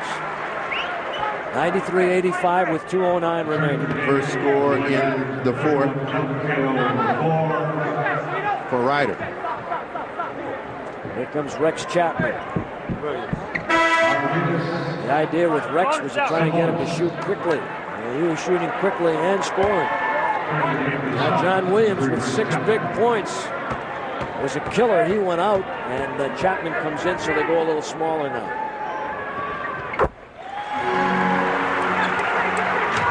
The Suns bench has been terrific tonight. Trailblazers try to pressure in the backcourt. The Suns got a lot of ball handlers in, and they'll just try to spread things out. You got to keep people in front of you. Good save here by Cliff Robinson. And a good time for Cliff to challenge Kelvin Cato, the kid. And a 22nd timeout called by Portland. 95-86, the Suns lead by 9. This is a challenging time for Kelvin Cato to be in the game. Cliff Robinson right to the back door and the reverse layup. So the lead at 9 for the Suns with 1:52 remaining. You know, Mike Dunleavy was telling me yesterday that this would be the toughest challenge that he's had so far in terms of trying to adjust and match. Because the Suns do so many different things. They go with so many different options. There are timeouts remaining. Both teams with a 3. The Suns with or 3 with a full. The Suns with a 20. Both teams have no fouls to give. No patience. In the first, second, and quarters, and in a lot of the third, the Trailblazers had some good offensive patience. Top of the fourth quarter, they started to shoot the ball quickly and deep, and the Suns took advantage of it, scored the ball, and they have not been able to really get the offensive production from Anderson in the backcourt. Grant and Sabonis have carried this team up front. Cliff Robinson will get the foul on the baseline. He's trying to show Bernie Fire that I didn't do anything wrong. Bernie's saying you bumped him, you tried to root him down there. Every stop of the clock helps the Trailblazers in trying to tie this thing up. They got to get these free throws, then they got to come back and get some sort of a stop or a miss, and then come back and score the ball. 95-86. The Suns will be thinking use clock in every possession. Hope that the Trailblazers will foul them. Williams out of the ball game. Jason Kidd back in. Sabonis sits down. 95-86. Blazers can't get it back, even though they have control of the board so far. What Portland doesn't want to do is let Jason Kidd dribble the ball around and get a turnover from Kidd. Kenny had to go high to make a shirtless catch. Ryder with a deep 3. Deep. Now it's a 5-point game with 1:13 left. And the Blazers are pressuring all over the floor. Well, you want to keep the Phoenix Suns in front of you and don't let them break you down and then find somebody at the basket. There's plenty of time. They got to work for a score. 5 on a shot clock. That's the kind of play you can't have. That ball was tipped, and the Trailblazers get a break. But Robinson trying to cut to the basket. Blazers will have it and take a timeout. Well, they're down to 2 with 95-90. The Suns leading by 5.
Game start of 5:30. And Paul Allen, part 2 with the snapper at halftime. Next Wednesday and Thursday nights on the road with the Blazers, Charlotte, Detroit on TV. Use Channel 8 and the Blazers television network. Now, this has not been a great three-point shooting night for either team. A timely one goes in for Ryder, but with as much time left, you want the first available shot and a good one, and you want to be in attacking mode. Ryder deep again. Bang! Oh, he's got another one. That's a 30-footer. And it's a 2-point game with 53 seconds remaining. And the Phoenix Suns call a timeout. So 2 big threes by Isaiah Ryder. And the Blazers are back in it after being down 9. Well, this is confidence, and Ryder believes in his jump shot, and this one is dead center. And all of those that might have thought this one over, Ryder still clings to hope and life for Portland. Little less than 2 minutes. The Blazers are down 9 now with 53 seconds remaining. They're down 2. J.R. Ryder and the crowd loving him tonight with Rasheed and Grant and Kenny and Augman against Danny Manning, Rex Chapman, Kevin Johnson, Steve Nash, and Jason Kidd. Well, they bring free throwers out on the floor and ball handlers. And if you're the Trailblazers, you just want to keep these guys in front of you. Don't let Kevin Johnson get a seam and get to the basket. Keep Jason Kidd in front of you and make them shoot over the top of the defense. Kidd played by Ryder. Grant got a hand on the ball and deflected it. Well, you just got to keep Chapman in front of you. He's going to try to get there. Top try. 6 seconds, 3. Kidd for the 3. No! Rebound Augman. Blazers have it. Augman knocked down, but the Blazers call a timeout. Big timeout with 27.7 seconds remaining. And the Blazers down to their final timeout of the game now. They'll have one more. The Suns still have 2 and a 20. Crowd loves it.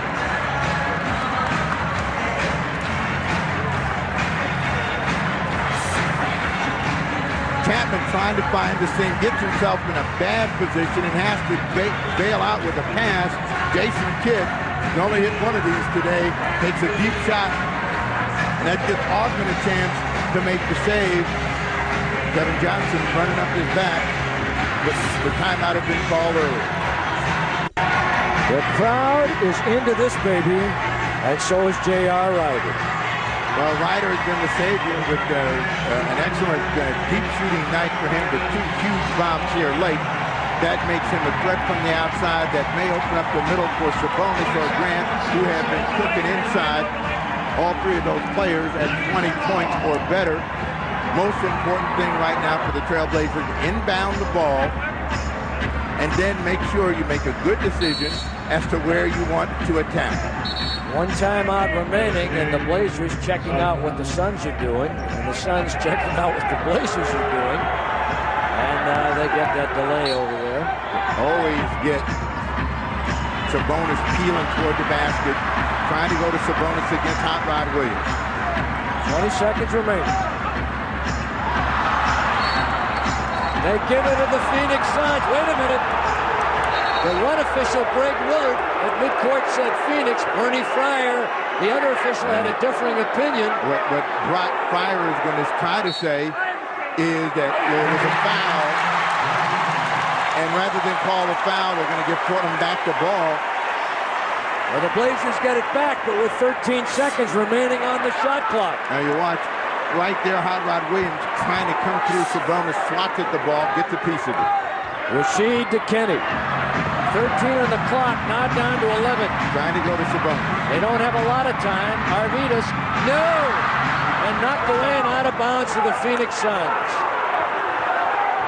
Well, 8 seconds, and now Danny Ainge getting 2 free throws in the game, and Rex Chapman and Kevin Johnson, the Trailblazers, now got to think about steal. And if you don't get a steal, you got to foul, but it's all got to happen very quickly, and they can't let somebody run back and get a long pass. Cook Robinson comes out of the ball game. Brian Grant will come out of the ball game. John Crotty in. Arvidas Sabonis out of the game. So they got Crotty and Kenny and JR and Augman and Wallace and a quick foul. That's what they had to do, and that took less than a second. Less than a second, so they'll bring him down at this end, and they're going to send Rex Chapman to the foul line. He's a good one. A good free throw shooter. Last year playing for the minimum. This year re-signed 1 year for a little more than minimum just to stay here. But Sabonis is here now. Once he turns in, he's got a pretty good position. And what happens is he's out of control, and being out of control, he doesn't get himself in a good position to get the call. That was the score he should have had. Now they'll have Kidd and Manning along with Johnson, Nash, and Chapman. A lot of little people, and it's still within reach. A made free throw here makes it a 3-point game, and the Blazers have a timeout left. Well, they're saying if he makes, they want a timeout. If they don't, they might go for a quick push as they did in Houston to try to get a score against the defense in transition. He's an 80% career foul shooter, 83% this year. He gets this one. Blazers take their final timeout, a 3-point game with 7.9 seconds remaining. Can they? Can they come back and pull it out? Remember, they were down 9 with 2:44 left. Blazers out of timeouts. The Suns with plenty. And only 7.9 seconds remaining. So he comes back with Chapman, Kevin Johnson, Steve Nash, Jason Kidd, and Danny Manning. 4 guards, basically. Chapman will play the 3, but really he's a guard. And the Blazers come back with Ryder and Kenny, Sabonis, all good 3-pointers. Brian Grant, Rasheed Wallace, who can shoot the 3. Well, that leads you to believe they might also take the first score available. The quick hitting 2, they'll take that, and then they'll gamble on a steal to stop the clock. The problem, of course, for them is they don't have timeout, so they're not going to be able to advance it after the Phoenix Suns were fouled and shooting free throws. Sabonis sets a double screen for Kenny. And Nash with a good foul. Kenny Anderson was trying to get in the shooting motion. Nash did the right thing. Don't let him shoot, so all he can do is get 2. That's right. It's a good foul. 6.5 seconds remaining. Kenny Anderson at the line. Well, many times, Steve, you get in a situation at this point in the game, the same kind of predicament, and a lot of coaches will not make that decision to make that foul, put the guy at the line for 2.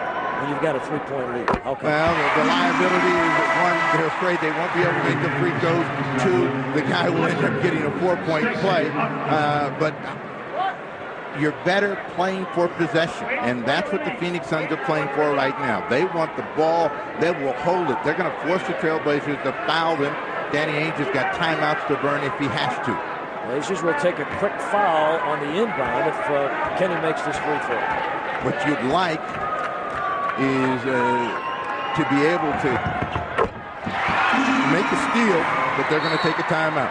And so the Suns use up their timeouts. They've had some that they've saved, and they've got one remaining and a 20. 1 and a 20 is what they have left. So Danny Ainge.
A history of making free throws on a regular basis. Good chance of fouling him. He's going to break to the ball. 69%. If he runs away from it, they foul Nash. And they use up about 2 seconds. And Nash, a good foul shooter. So they set it up so they could get it in the hands of a good foul shooter. And Nash, 84%, will go to the line. 84% last year, and a very good foul shooter overall. He's a good shooter. Well, Portland now is in a position when they get the ball back, depending on what happens, they've got to get a score, and they've got to score quickly. So Mike Dunleavy now talking to Anderson and Karate. Sabonis comes back in the game. And the Blazers with no timeouts, remember. They got to get the ball up the floor quickly with 5.2 seconds. And Steve Nash hurt the Trailblazers in this quarter with the 2 3-point field goals. Got 9. Looking at 10 if he gets this one and 11 in the ball game. Karate is in. He's got it. They lead by 3. The Blazers will get a little backcourt pressure here. Rasheed. Again, if you're the Suns, you don't want the Trailblazers to get a look. Sabonis with 2.7 seconds ties the game. You gotta be kidding. Goodness, holy Lithuania.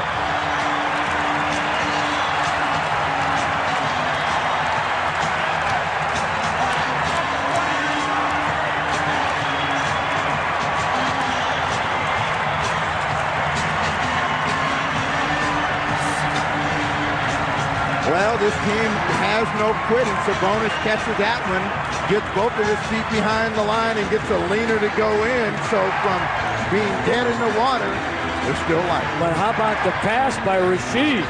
You'd think that somebody could have gotten a hand in on that. Well, the Phoenix Suns wanted to try to keep everybody in front of them, so they were willing to give up a quick pass. Sabonis with a nice catch and turn. Do we have overtime on the menu? Well, the Suns still have 2.7 seconds remaining. and will get the ball at midcourt if they choose to take it in from there. 98-98, the Blazers have come back from being 9 down with less than 3 minutes to play. Arvydas Sabonis. He has 24 points in the game tonight. Well, that tells you about this team. The celebration right there. They're all happy that they tied the ball game up and they've given themselves a chance to stay alive in this contest when it looked like they had shot themselves out early. What Danny Ainge wanted in that situation, again, if Portland got the ball in, foul. Don't let him shoot the ball. And you see, a lot of times players will go to sleep. You've got to be thinking, what is the game situation and why possession is important. Portland had no timeout. You foul them. Sabonis gets a couple of free throws, but you get the ball back. Now they've got to try to score to win the ball game or COT. So Portland's defense goes like this, Eddie. They have got to hands up on all the shooters. Don't give up an uncontested shot. You've got Manning, Chapman, Nash, Johnson, and Kidd in the game. No fouls. Blazers at Golden State tomorrow, home against Dallas Monday. Call for tickets at 224-4400. Andrade on Kevin Johnson. Ryder against Kidd. The quick shooter is Rex Chapman. He's got the quickest trigger out there, Danny Manning. Kevin Johnson misses at the horn on a good call. They had the play set. We're going to overtime. The Blazers outscoring the Suns 14-5 in the last 2 minutes and 44 seconds. And we've got extra time for you tonight. It's 98-98 from the Garden. Back at the Rose Garden, Eddie Doucette and the snapper Steve Jones. And there's the number that I just gave you. The Suns started out the fourth quarter in blazing fashion, shooting 82% through the first half of the fourth quarter and making 9 of their first 11 shots. Now the game-tying field goal by Arvydas Sabonis. The catch is the most important thing, and then a good look at the rim, and he nails that shot, and we go to overtime, and the celebration is just one that we're still in the ball game. 5 minutes. Trailblazers, the Phoenix Suns thought they had stole one. Now they got to come back out and try to reestablish themselves. They come out with a big front line. Williams, McDyess and Manning, Jason Kidd, and Kevin Johnson. Rasheed Wallace, the only Blazer in foul trouble with 4. McDyess and Steve Nash with 4 for them. Remember, you shoot the penalty on the 4th team foul of the overtime. 5 minutes. Kenny, they need him. He quick shoots, and the Suns get the rebound. That's a good shot for Kenny. At some point, he's going to start to dial those in. He hasn't shot the ball enough to get a good shooting rhythm tonight. Blazers shoot the ball real well from the foul line and outside the 3 line in the fourth quarter. 3 and 4 on their home run ball. 6 on the shot clock. It's Jason Kidd. Big rebound by Brian Grant. That's his 10th of the ball game. Kenny Anderson against Kevin Johnson. Wallace, Ryder, Brian Grant, they cross screen on the base, and Sabonis comes down and posts up on the box. Arvydas with the backdoor reverse and the foul and a trip to the line. Well, Sabonis got away with a little hook, but he makes this move and he makes his arm part of the move, so he's able to get away with it. Danny Ainge wanted the call, but Sabonis, who last year may not have gotten an opportunity to get the shot, wheels quickly, puts some pressure on the defense of McDyess and Williams, and he'll go for another attempted three-point play, the traditional play. 4:09 remaining in the OT. That's off.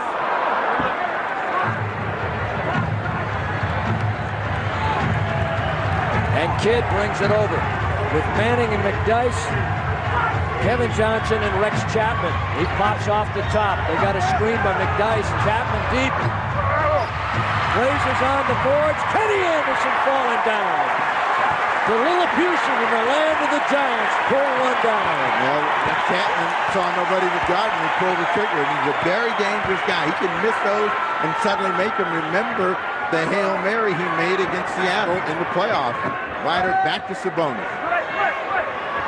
Patient offense, Brian Grant, baby! He rings the bell and fouled on the play.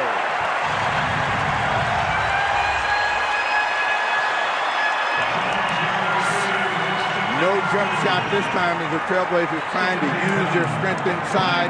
Grant with the soft little shot inside will have a chance for a three-point play. And McDyess, Steve, with his 5th foul, and Grant can't convert. There's 2 missed free throw opportunities after the Blazers were 10 for 12 from the foul line in the 4th quarter. And Kevin Johnson clears, and that means he's coming to the rim. Whenever you see Kevin Johnson give that nod, that means get out of the way. They had a switch, and that was a bad matchup for Rasheed Wallace. You see him shake off, and Rex Chapman just goes out. They tried to scissor him on the defense as he came in deep. And Johnson, who's had a history of injuries the last few years, holding up well here tonight. His team down 2. Down 4, down 3 now. John Williams, who was a stalwart in the 4th quarter, coming off the bench, having not played at all earlier, had 6 big points in the 4th quarter. We've got a big team out there now. Williams, McDyess, and Manning as Rex Chapman went out of the ballgame. Rasheed has 5 fouls. So Rasheed and McDyess each with 5 fouls. Hot Rod Williams 6'11", McDyess 6'9", Danny Manning 6'10". Right on the post, they're going to double him. And that deflection by Danny Manning out of bounds. It'll come back to the Blazers with 13 on the shot clock. 13 of them. What they got to get to Sabonis to do in these situations is make the safe pass. And that one almost a steal. The play was there, but it was going to be a tight one. Kenny, good step around, shot, need him, can't get it. Sabonis, man, good hands by Arvydas Sabonis. Blocked inside. Johnson, Kidd. Well, they were lucky to convert on that one. Kidd made the pass really late. And Manning with good hands ties it up. Manning thought that he got fouled on the play. The Trailblazers might have gotten away with the nick. And Danny Ainge is over there really going after the official. 2 missed free throws for the Blazers, big right now. Ryder, hey! J.R. Ryder, 104-102 with 2:24 remaining. A lot of time, and if you can, you want to make the Phoenix Suns become a jump shooting team. Pressure on Kevin Johnson, no angle to pass the ball, throws it away.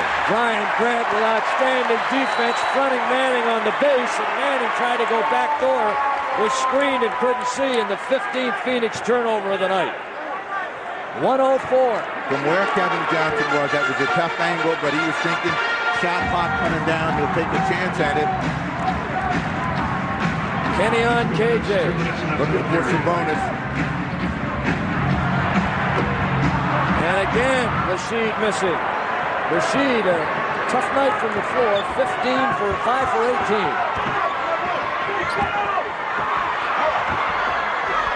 A running hook by Danny Manning.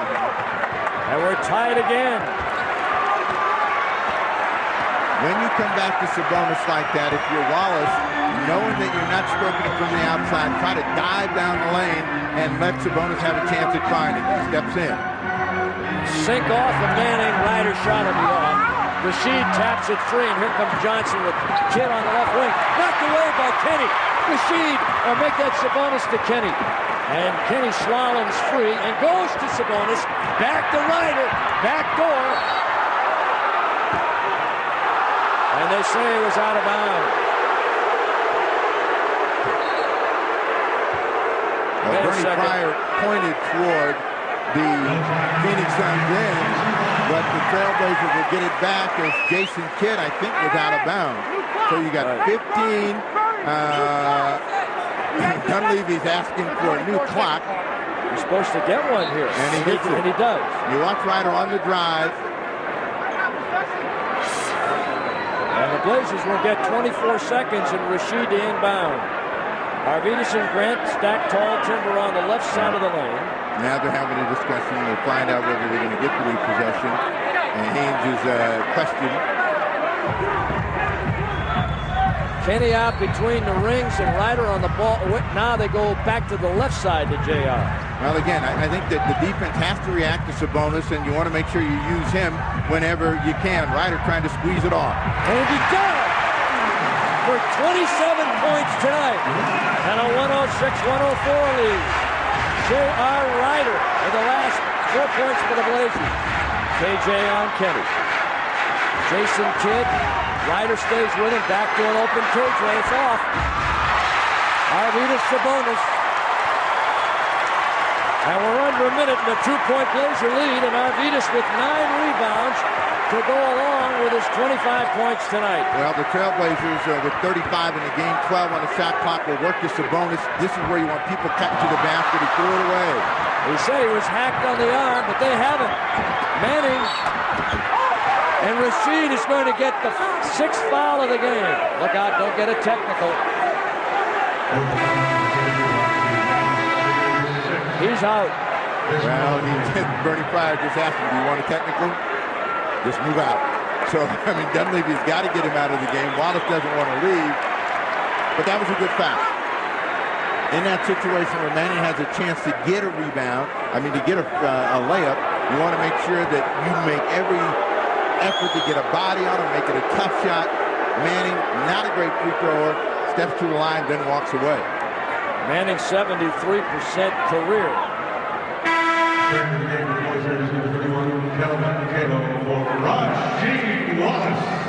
They're bringing in Cato.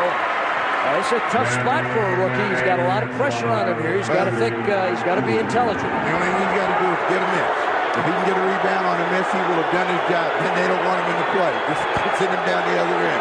Danny Manning, soft.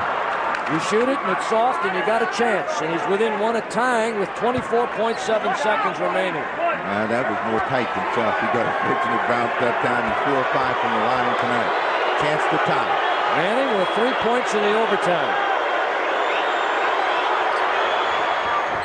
And we're tied at 106. And the Blazers will take a timeout. So in the overtime, each team gets 3 timeouts. The Blazers have 2 left, and the Suns have 3. And that's where we are right now. It's a dandy here at the Garden tonight. A tie game at 106 in Kenny Arvydas, John Crotty, Brian Grant. And who is the 5th Blazer coming back on? J.R. Ryder. You're playing time. So you have to have patience. Even if you go to the point where you don't get a shot, you want to make sure that if you do nothing else, you use all of the 24 seconds before you get the ball away. Antonio McDyess, Jason Kidd, Kevin Johnson, Danny Manning, and John Hot Rod Williams are on for the Suns. Here's JR. They get the ball to Kenny. 2-point guards in there to handle the apple. They go early to Sabonis. You don't want this to happen, but they get McDyess to reach in, and Danny Ainge is thinking stop the clock because that gives him a chance to at least get another score. And that's it for McDyess. He's fouled out of the game. So Rasheed and McDyess are gone. 8.9 seconds remaining here in the game. See, they had one to burn. They didn't want the Trailblazers just to use all of that time. So now at 8.9, the Trailblazers have all the time to get the winning shot or go into OT. Back to Sabonis. 106-106. Lost his dribble. JR back door. Oh, my. And Brian Grant got the last shot, hammered on the play, and no foul call. Greg Willard, the official down there, was right on top of the play, and Mike Dunleavy, J.R. Ryder. J.R.'s really upset they missed the call. He came out on the baseline, and when he got the ball, he got hit. A little bit out of control and trying to control it, and where he's complaining is when he finally got hold of the ball, he thought he got hit on the way. All right, here it is. Go to the second overtime. Coming up. We're tied at 106, and head to the second overtime without Rasheed Wallace, who's fouled out. and without Antonio McDyess, who's also fouled out. And the tap comes back between Cliff and Arvidas to the Suns. Ryder with 27, Grant Sabonis with 26 lead the Blazers. Kevin Johnson got deep. And the ball knocked away and a foul call against Kenny Anderson. Now that's number 4 on Kenny. Manning, who had 6 of the 8 points for the Suns in the overtime, has 23 points tonight. Chapman and McDyess with 17. He's gone. 11. Those are the leading scorers in the game for both sides. They're going to try to come to Danny Manning, and again Stacey Augmon. He gambled, and Grant goes down hard and grabs his wrist. He might be all right, but real tough spill there for Brian Grant. Well, Brian Grant is back. J.R. Ryder, Augmon, Sabonis, and Kenny. That's what the Blazers put out there right now. They have Kevin Johnson, Hot Rod Williams, Danny Manning, Cliff Robinson, that's as big as they get up front, and Jason Kidd, the other guard with KJ. Well, their big hitter for the evening, Kenny Anderson, has been missing most of the time, so they've been riding Ryder and Sabonis to get the job done. 10 on the shot clock, Sabonis. Looks good. Not that time. Grant with a rebound. And fouled on the play is Brian Grant. He's got 11 rebounds here in the game tonight. And Kevin Johnson with a look of dismay, but he did the right thing. Don't let Grant get the ball up. So Sabonis is wide open. Thought he was going to measure that one. Didn't. Grant, nice job to get to it. And Kevin Johnson reached in, got arms and ball. And Augmon inbounding to Kenny with a full-blown 24-second clock. And there's plenty of time. And what you want to do in an overtime is be aggressive at the offensive end. Kenny Anderson, a little tentative. Grant spins in, gets the foul. And this time he'll go to the line. Danny Manning holds up his hand. And Danny Manning is starting to build up a few fouls. He's only got 3. Rex Chapman is on the Phoenix bench. Grant ties. 108, 108, or 358. Now it's a question of will. Kenny against KJ. That's a competitive matchup. Augmon has got Danny Manning to contend with, and he gives away a couple of inches. Looks to the pick and roll. Kevin Johnson all the way down. And a foul on the play as Kevin takes it down Broadway. Sabonis. Kevin Johnson put him in jeopardy because he was able to turn the corner. He danced down the lane, stutter stepping all the way, looking, reading. Now the lane opens up for him, and the last foul for the Trailblazers is Sabonis comes across, gets him down below. 4th personal foul, Arvidas. Kevin Johnson misses on the first. KJ, an 84% career shooter. He had a 16 for 16 night just recently against Utah. Now he's been perfect tonight until that free throw gets the second. And a lead of 1 by the Suns with 3:40 remaining.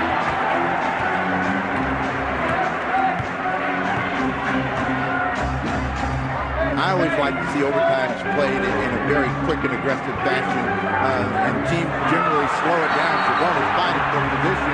They're going to call a double foul. Man, Bernie, come on.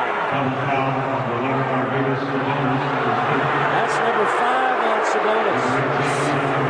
Well, if you're Danny Ainge, you'll take this, but Sabonis is not giving up his position, and he's getting popped and pushed pretty good. Can't believe the whistle goes against him. Double foul, first down Hot Rod. Each team with 2 team fouls. Ainge will take the trade-off. He's got 5 more to burn, and Sabonis is 1 more, and Sabonis has been his big problem the entire evening. You don't shoot the penalty in the overtime until you're at the 4th team foul. Arvidas has to come out high and looks for Kenny. The Blazers down 1. We'll try and get it done right here. Ryder. Tough shot. Doesn't make a difference. The tougher, the better. He likes it tough. He's got 29. 110, 109. JR.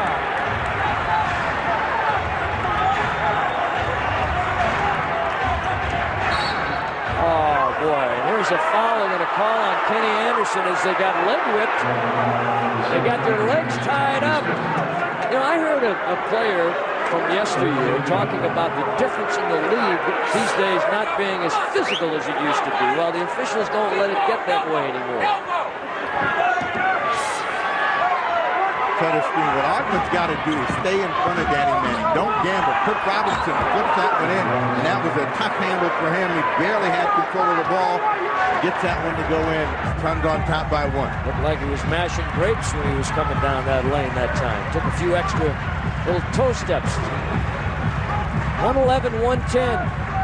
2:34 to play in the second overtime. Trying to post Grant. They come back to Ryder. Tough shot. Man, was it tough. And deflected by Williams into the hands of Manning. Boy, Williams has been good for them. Now they screen for Kevin Johnson. They're going to get another foul against Kenny Anderson. That is going to be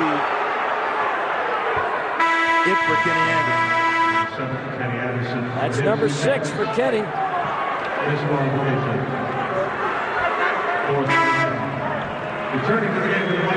John Crotty comes in the ball game. But anytime Kevin Johnson is able to turn that corner, quiet night for Kenny Anderson.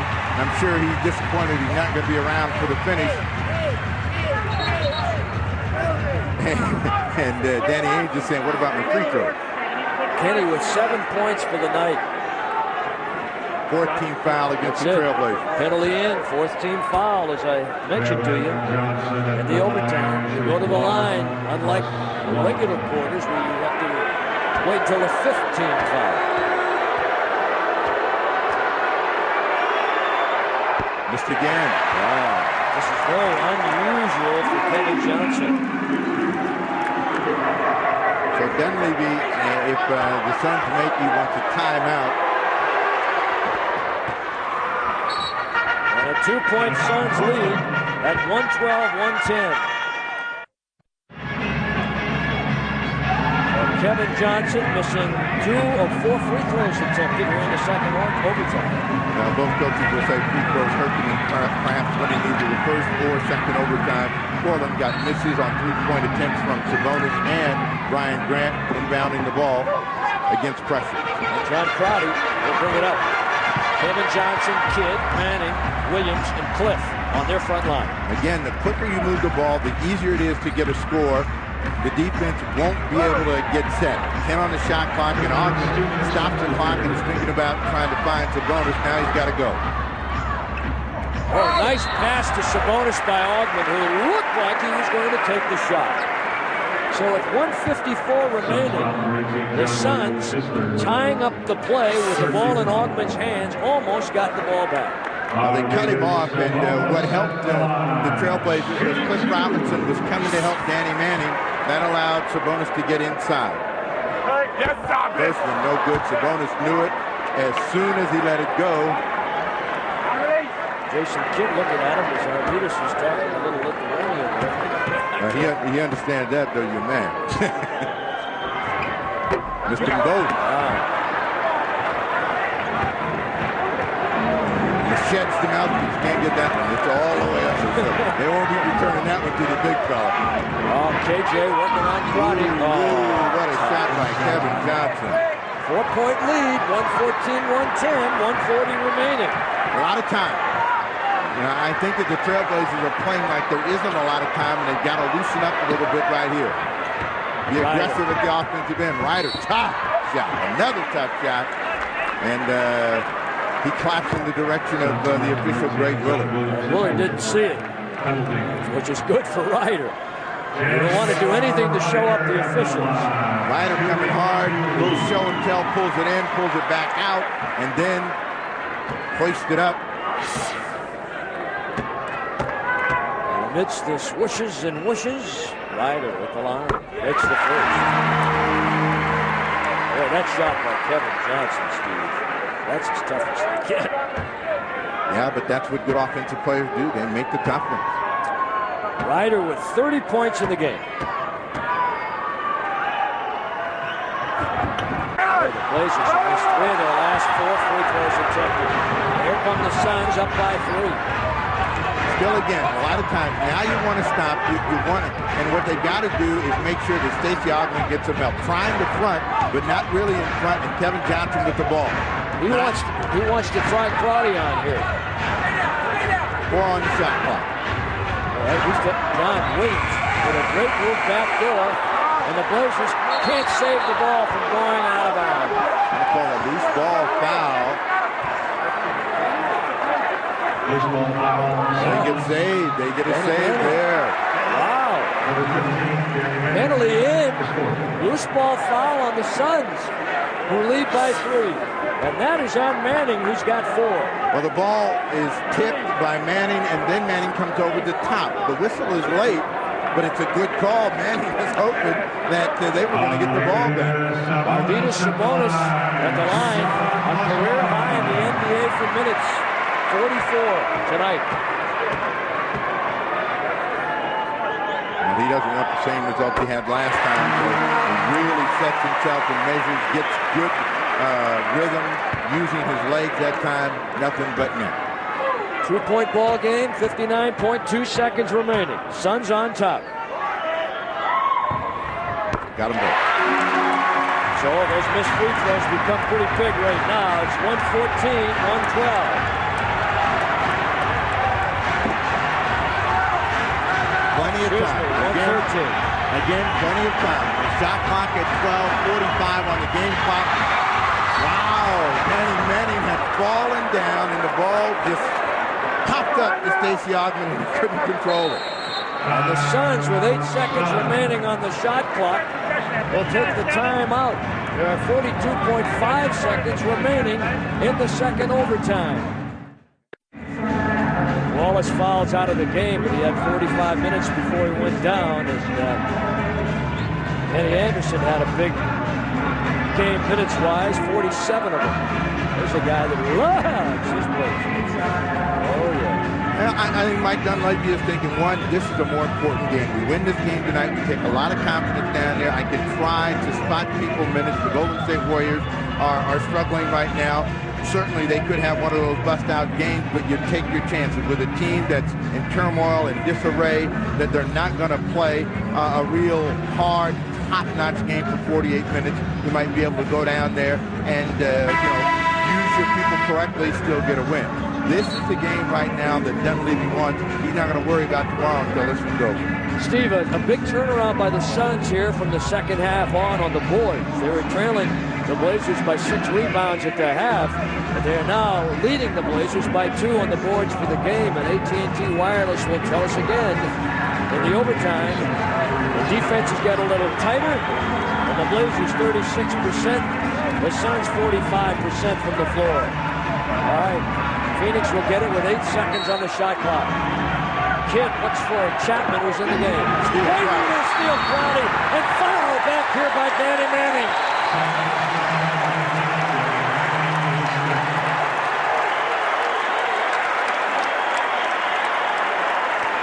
Well, a penalty in on both sides.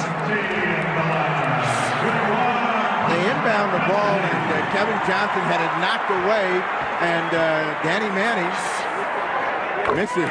J.R. Roddy's out there waving for quiet. Crowdy knocks it in. Well, John Crowdy had game with 40.5 seconds remaining. Kevin Johnson goes out, and in comes John Hot Rod Williams.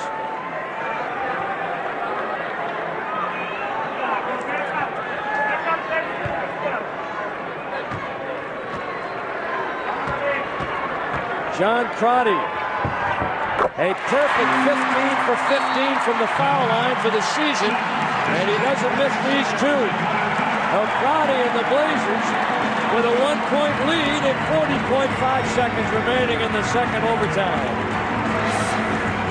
We get a look at how the Trailblazers come up with possession of this ball. He fights through and just reached in as the ball was being passed, was able to get it away from Kevin Johnson, and Danny Manning didn't want to sprint out, but forgot the penalties in play, puts him on the line. Now, the Suns are taking a 20-second timeout here. How do they do that?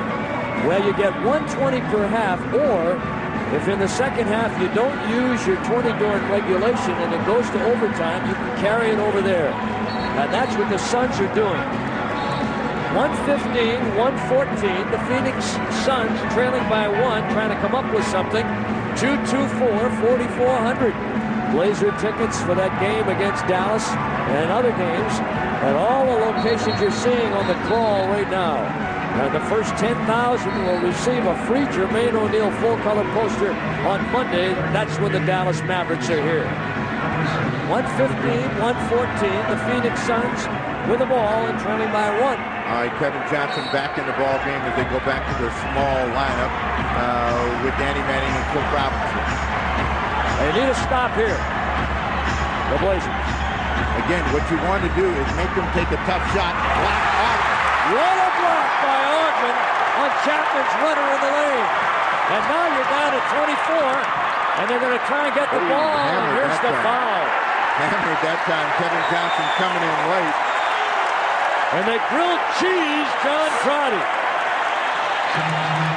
Chapman trying to make one of those runners, and the long arms of the plastic man stay on top of that when he comes up with it, and John Crotty back at the line.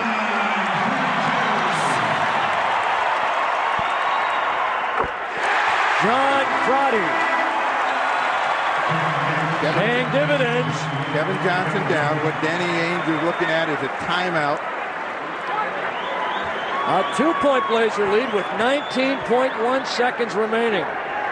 And Crotty is perfect. 17 for 17 for the year and 4 for 4 from the line tonight.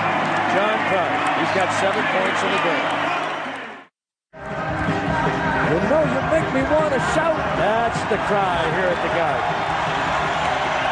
Rasheed Wallace was fouled out, giving a little charge to his guys. John Crotty, a consummate professional, getting an opportunity to play here and delivering. And the Blazers by 3 with 19.1. And Rex Chapman will deliver the inbound from the far side. Danny Manning played by Crotty. A 1-point lead with 15 to play. They did not want to give up a quick score like that. The pressure comes back to Portland. What they want to do is move the ball, get it out of the backcourt, Ryder holding, and they call a timeout. With 10.8 seconds remaining, Ryder kind of semi-hoping he was fouled because he wanted to go to the other end and put the lid on this one. With 10.8, the Blazers take a timeout. They are out of timeouts. Suns have 1 timeout remaining in the second overtime. Arvidas is playing with 5 fouls, Steve. Kenny and Rasheed are gone. For the Suns, they've lost McDyess. And Danny Manning is playing with 5 fouls. Nash comes in the game, and they're going to come with some pressure. Danny Manning up. If you're Portland, you want to send somebody and leak them long. Relieve the pressure and just by running full court. Well, I see what the Blazers put on here to try and get the ball off the inbound. And all 5 guys down. You got to get some people out of the backcourt. They got no more timeout. They got to get it in. Sabonis. That's a good man to go to. And he gets the Crotty. They try and foul him, and my goodness, a reaching foul by Kevin Johnson on the far side. Well, they wanted the first one. They wanted it against Sabonis, and they would have rather had Sabonis on the line, who's missed a couple, and John Crotty hasn't missed yet. So they get the ball to Sabonis as we take a look back, and there's where Rex Chapman says he wanted to foul. Now Kevin Johnson has to come flying because Crotty's going to get it across the court and just try to stay away from everybody. 1 in. John Crotty has made the last 5 Blazer points. And it's 118 to 116, Portland.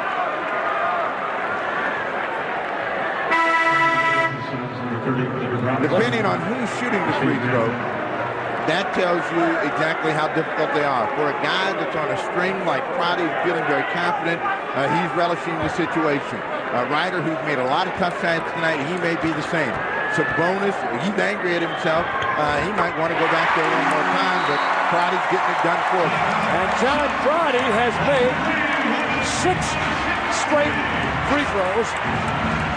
And the Blazers have a 3-point lead, and the Suns will take their final timeout of the second overtime. Chapman, 7.1 seconds. The clock does not start till it touches the plane. There it is. All right, look at this. And with 4 seconds remaining, Chapman has tied the game in the second overtime. Here's Augmon. They want to foul him. Ryder.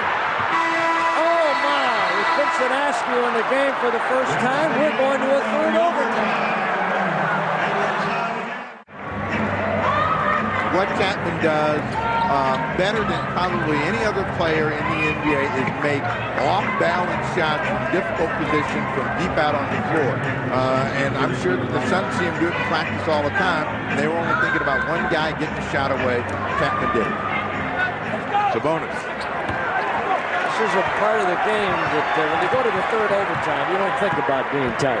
You guys want to win now. Well, again, it comes to a question of will. Ryder lets Kidd chase by, short on the three. Crotty wide open, doesn't take it. Roddy, who had 6 foul shots that he made in the overtime, the second overtime, to get the Blazers here. Again, the team that's the most aggressive usually gets the advantage in the OT. Grant inside. Nice move, Ryan Grant. He's got 30. That's a career high as a Blazer. 121-119, Grant. Here's KJ. Kevin Johnson in the middle of the court. You got to make a decision. You cannot let him come to you, and Sabonis can't be fooling around out there. Hot Rod Williams. We'll show and tell, and he gets that one to go in. Did he lose that ball on the way up and then change? Or did he have that plan to tie? It was 8th point of the game and 121-121. Hot Rod, all 6 points that he had before that in the fourth quarter. Roddy. Ryan Grant, how tough is he? 32 points for Grant and 13 rebounds, but all over the offensive boards. The Blazers as a team also on the offensive boards. How many times have the fans tonight headed for the exits and come back in? Chapman with the runner. This time going high is J.R. Ryder. And the clock is rolling along now with 3:20 to play. 3:20 right now in this third overtime. Pass and cut, try to make the game easy. They're going to double Sabonis, and out of it, you've got to find the open man. Grant coming to the rim again. Who's got all 6 of the Blazer points in the overtime? Ryan Grant with 34. And 6 in the quarter. Well, it's a 6-2 game, but you cannot stop guarding people. John Hot Rod Williams trying for a dunk, couldn't get there. Ryder out in front. He's got a pair. And at the other end, John Williams tried to tie up Sabonis to prevent him from getting back in the break. Arvidas with a career-high minutes played and hanging on with 5 fouls and 2:43 left. The Blazers lead by 6.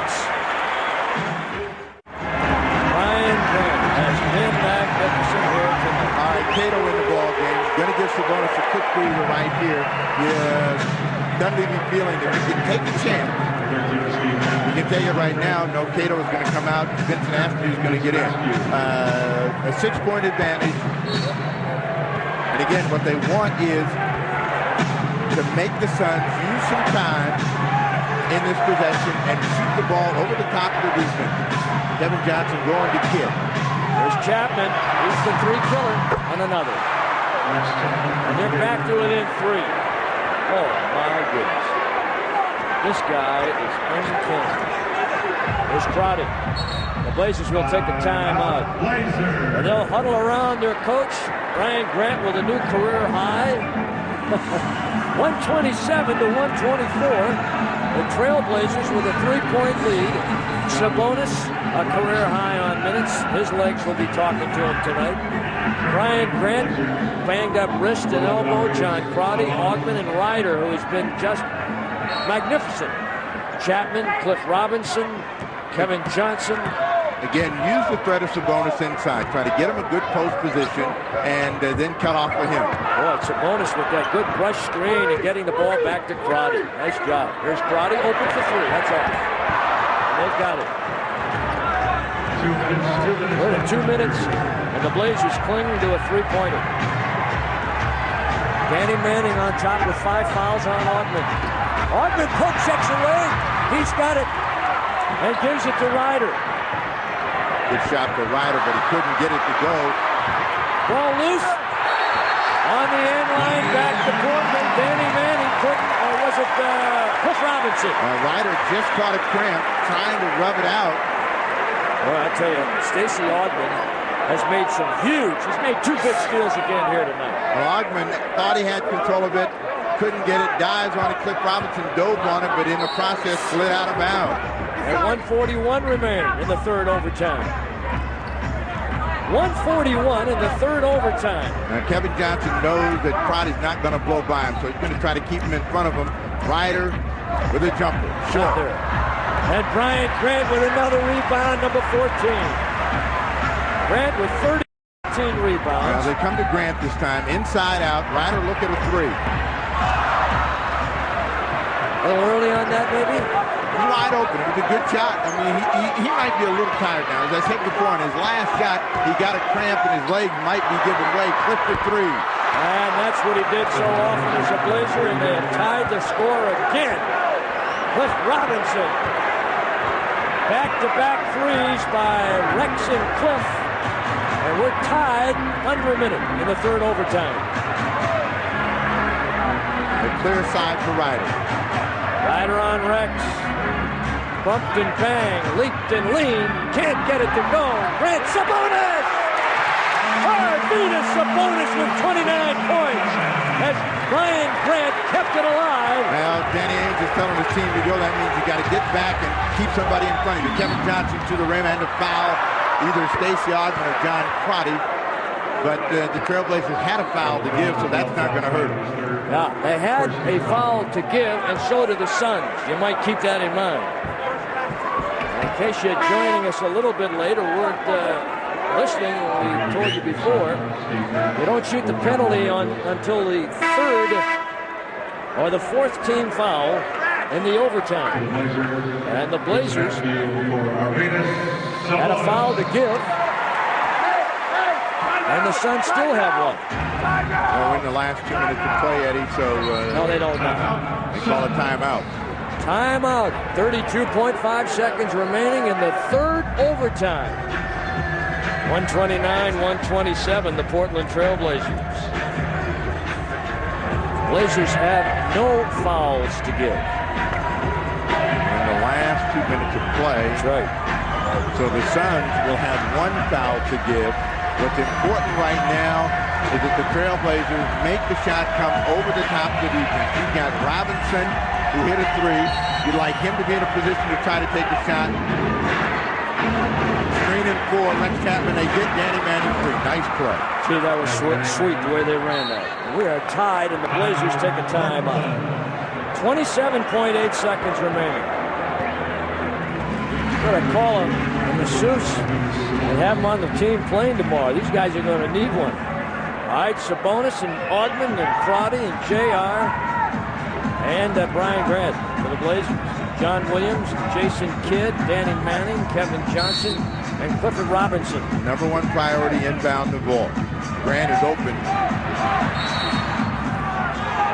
Timeout. Did they have one left? They had one left.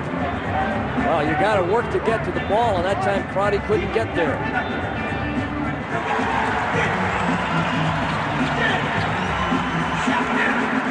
Now, Grant and Augmon talk this time.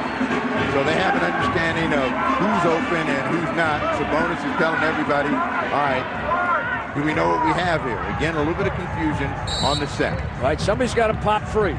Crotty can't find the way. They go to Ryder, and Kidd tries to hammer him, and Ryder's got it. Well, you got plenty of time here. Again, the idea is to get a good shot and use all of the time in the process. Ryder picked the ball up. That's not a good sign. Kevin Johnson almost stole it. And now Sabonis and JR are trying to get their sigil straight with 7 or 11 seconds remaining on the shot clock. 11 on the shot clock. Now you want somebody to step up and take control. Who's it going to be? Here's Grant open again. Oh, Ryder's got a chance. Tough, he's got to unload. He's got 7 seconds and a foul. A 3-second violation called on the Trailblazers. Wow. And now with 10.5 seconds remaining, they get Rex Chapman in the game, and the Suns have the ball. Boy, here's where being a little tired really affects you. but it's also a little tight. Phoenix Suns now have a chance to play for the final shot of the ball game, and they'll hold it because they know they can go to another OT. Touchdown. Not there. Ogden, and we're going to a fourth overtime. That's the end of overtime number Oh, 3. my. Have they ever had one here in the history of the Blazers franchise? The last 4 overtime game was March 16th, 1984 against the Chicago Bulls. I don't even want to tell you what happened there. The Blazers have had only 2 4-overtime games in the franchise's history. 129-129.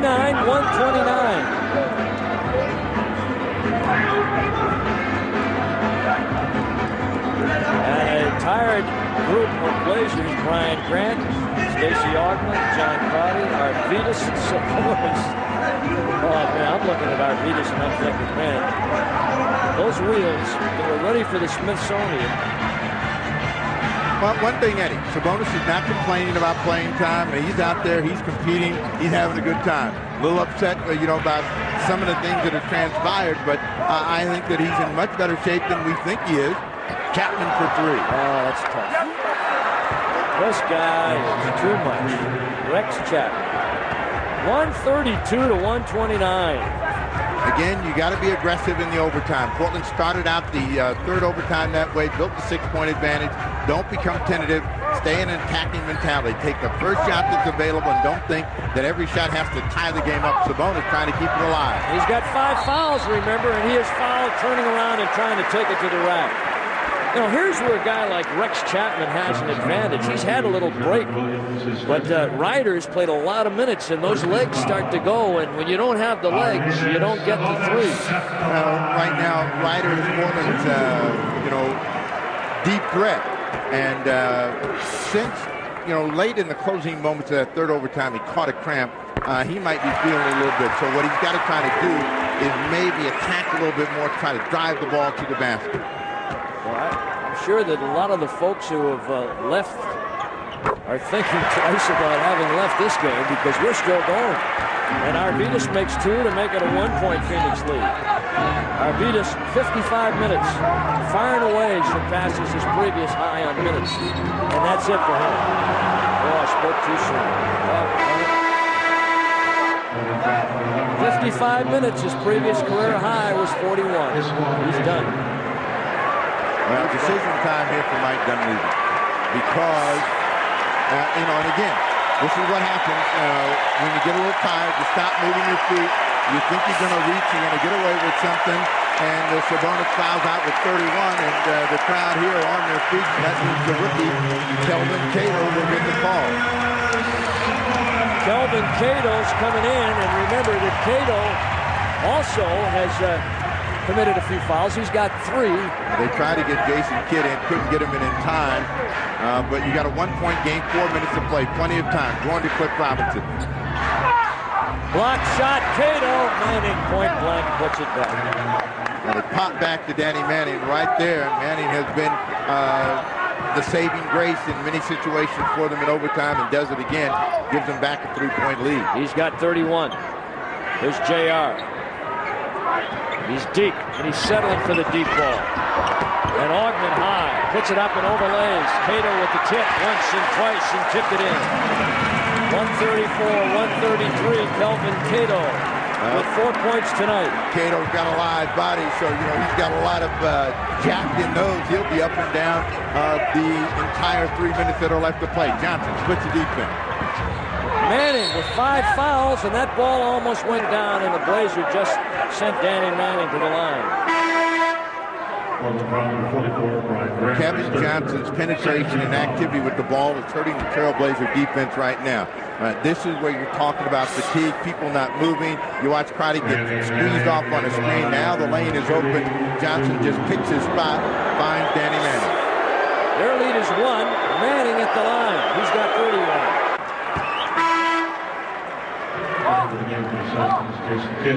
Too much time in this ball game right now for Danny Manning to be feeling tension under these situations. Cliff Robinson will come out.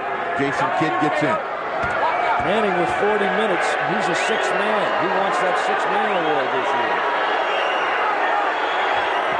And it's a 3-point Phoenix lead at 136 to 133. Manning with 33. Well, the Trailblazer attack now has to go to Ryder and Grant, and the Suns have been running people at both of them. You got to have somebody diving down the lane. They run Ryder out of the post, coming back to it. Gets his own miss. Not this time either. And tap to Cato. 2:53 to play in the fourth overtime. I kid you not. Now, the one thing you got to be is like Ryder. You got to believe you can make the next shot. They look off the defense. Grant can't control it, turns it over. Steal back. And Crotty deflected the outlet intended for a streaking kid who was by himself. Ryder is not going to give up on him. Just a little short. He's a little tired, and those are just not going in because he can't get the lift. But you can't stop shooting. 2:23 to play in the fourth overtime. 136 to 133. What a game. Chapman with JR defending. There's Kidd. Nice pass. Again, the guy that's been hurting him is the one playing without the basketball, Danny Manning. 6 in the OT, and Dunleavy has to take a timeout.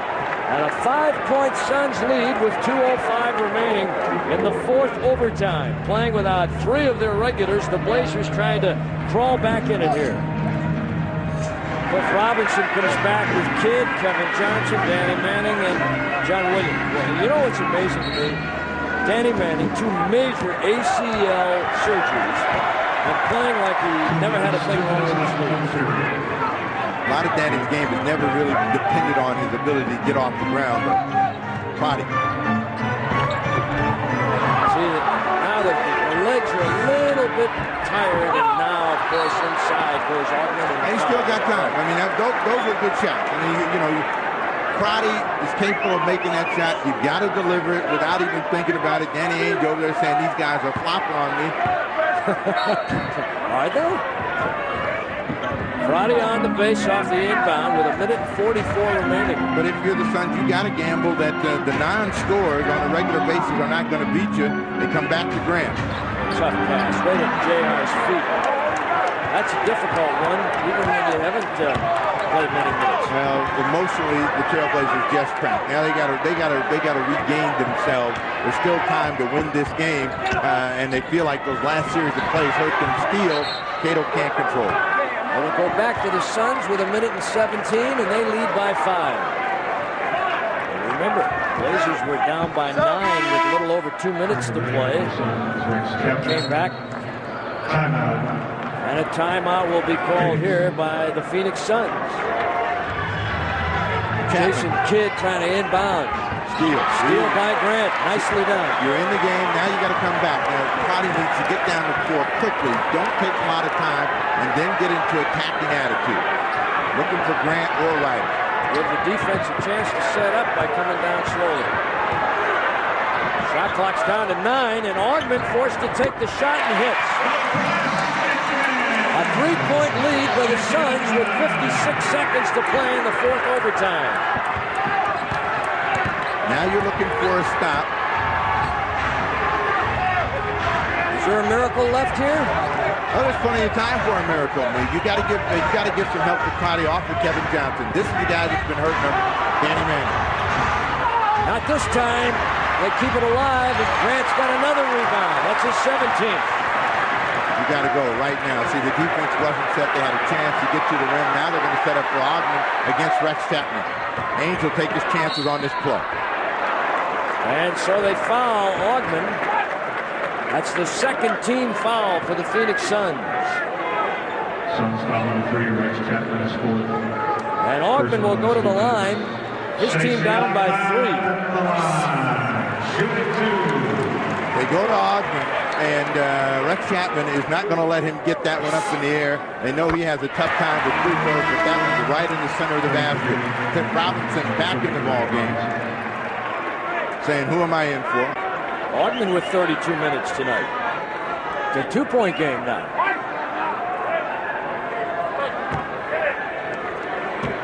Johnson and Chapman, Manning, Robinson, and John Williams for the Suns.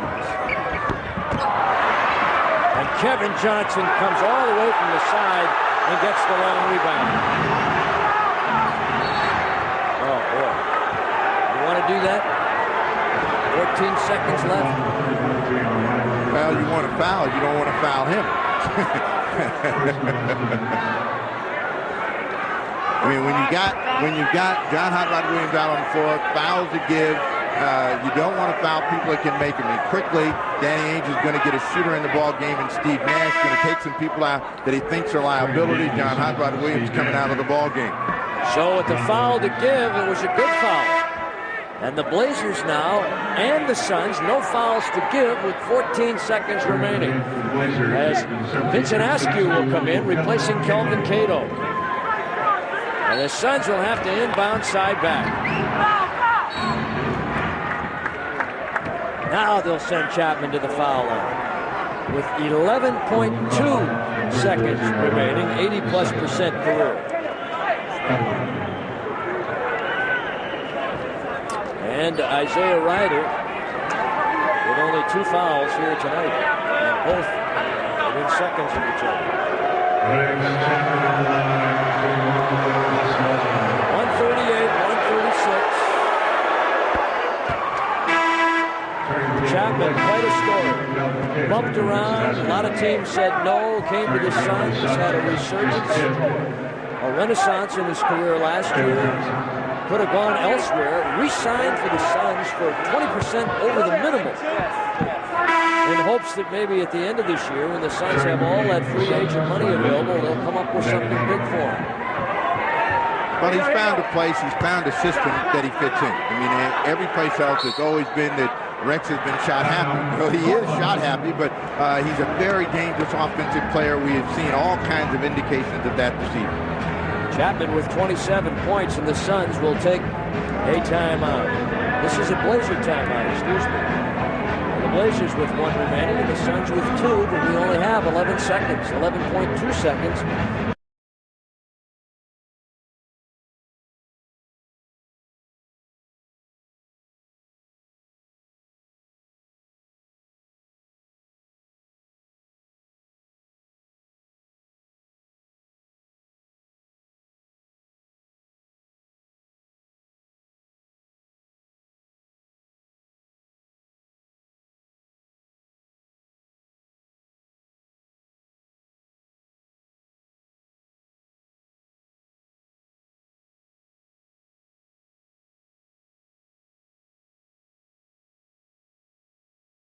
Back in it and be able to steal some games elsewhere. Chapman trying to seal the deal right now by giving his team a 4-point advantage. Trailblazers got to think miss. No such luck. 140 to 136. Blazers have got to get on the board. You take the first score, Potty looking for 3. Not this time. And it's going to be Ryder with 4 seconds. Long and deep and good. And with 1.3 seconds remaining, can you foul? You can foul, but they didn't. They didn't get it. And the Blazers lose by 1 in 4 overtime. A full overtime thriller here at the Rose Garden. And the Phoenix Suns have broken the Trailblazers' 5-game winning streak and win this one by a final of 140 to 139. What a game.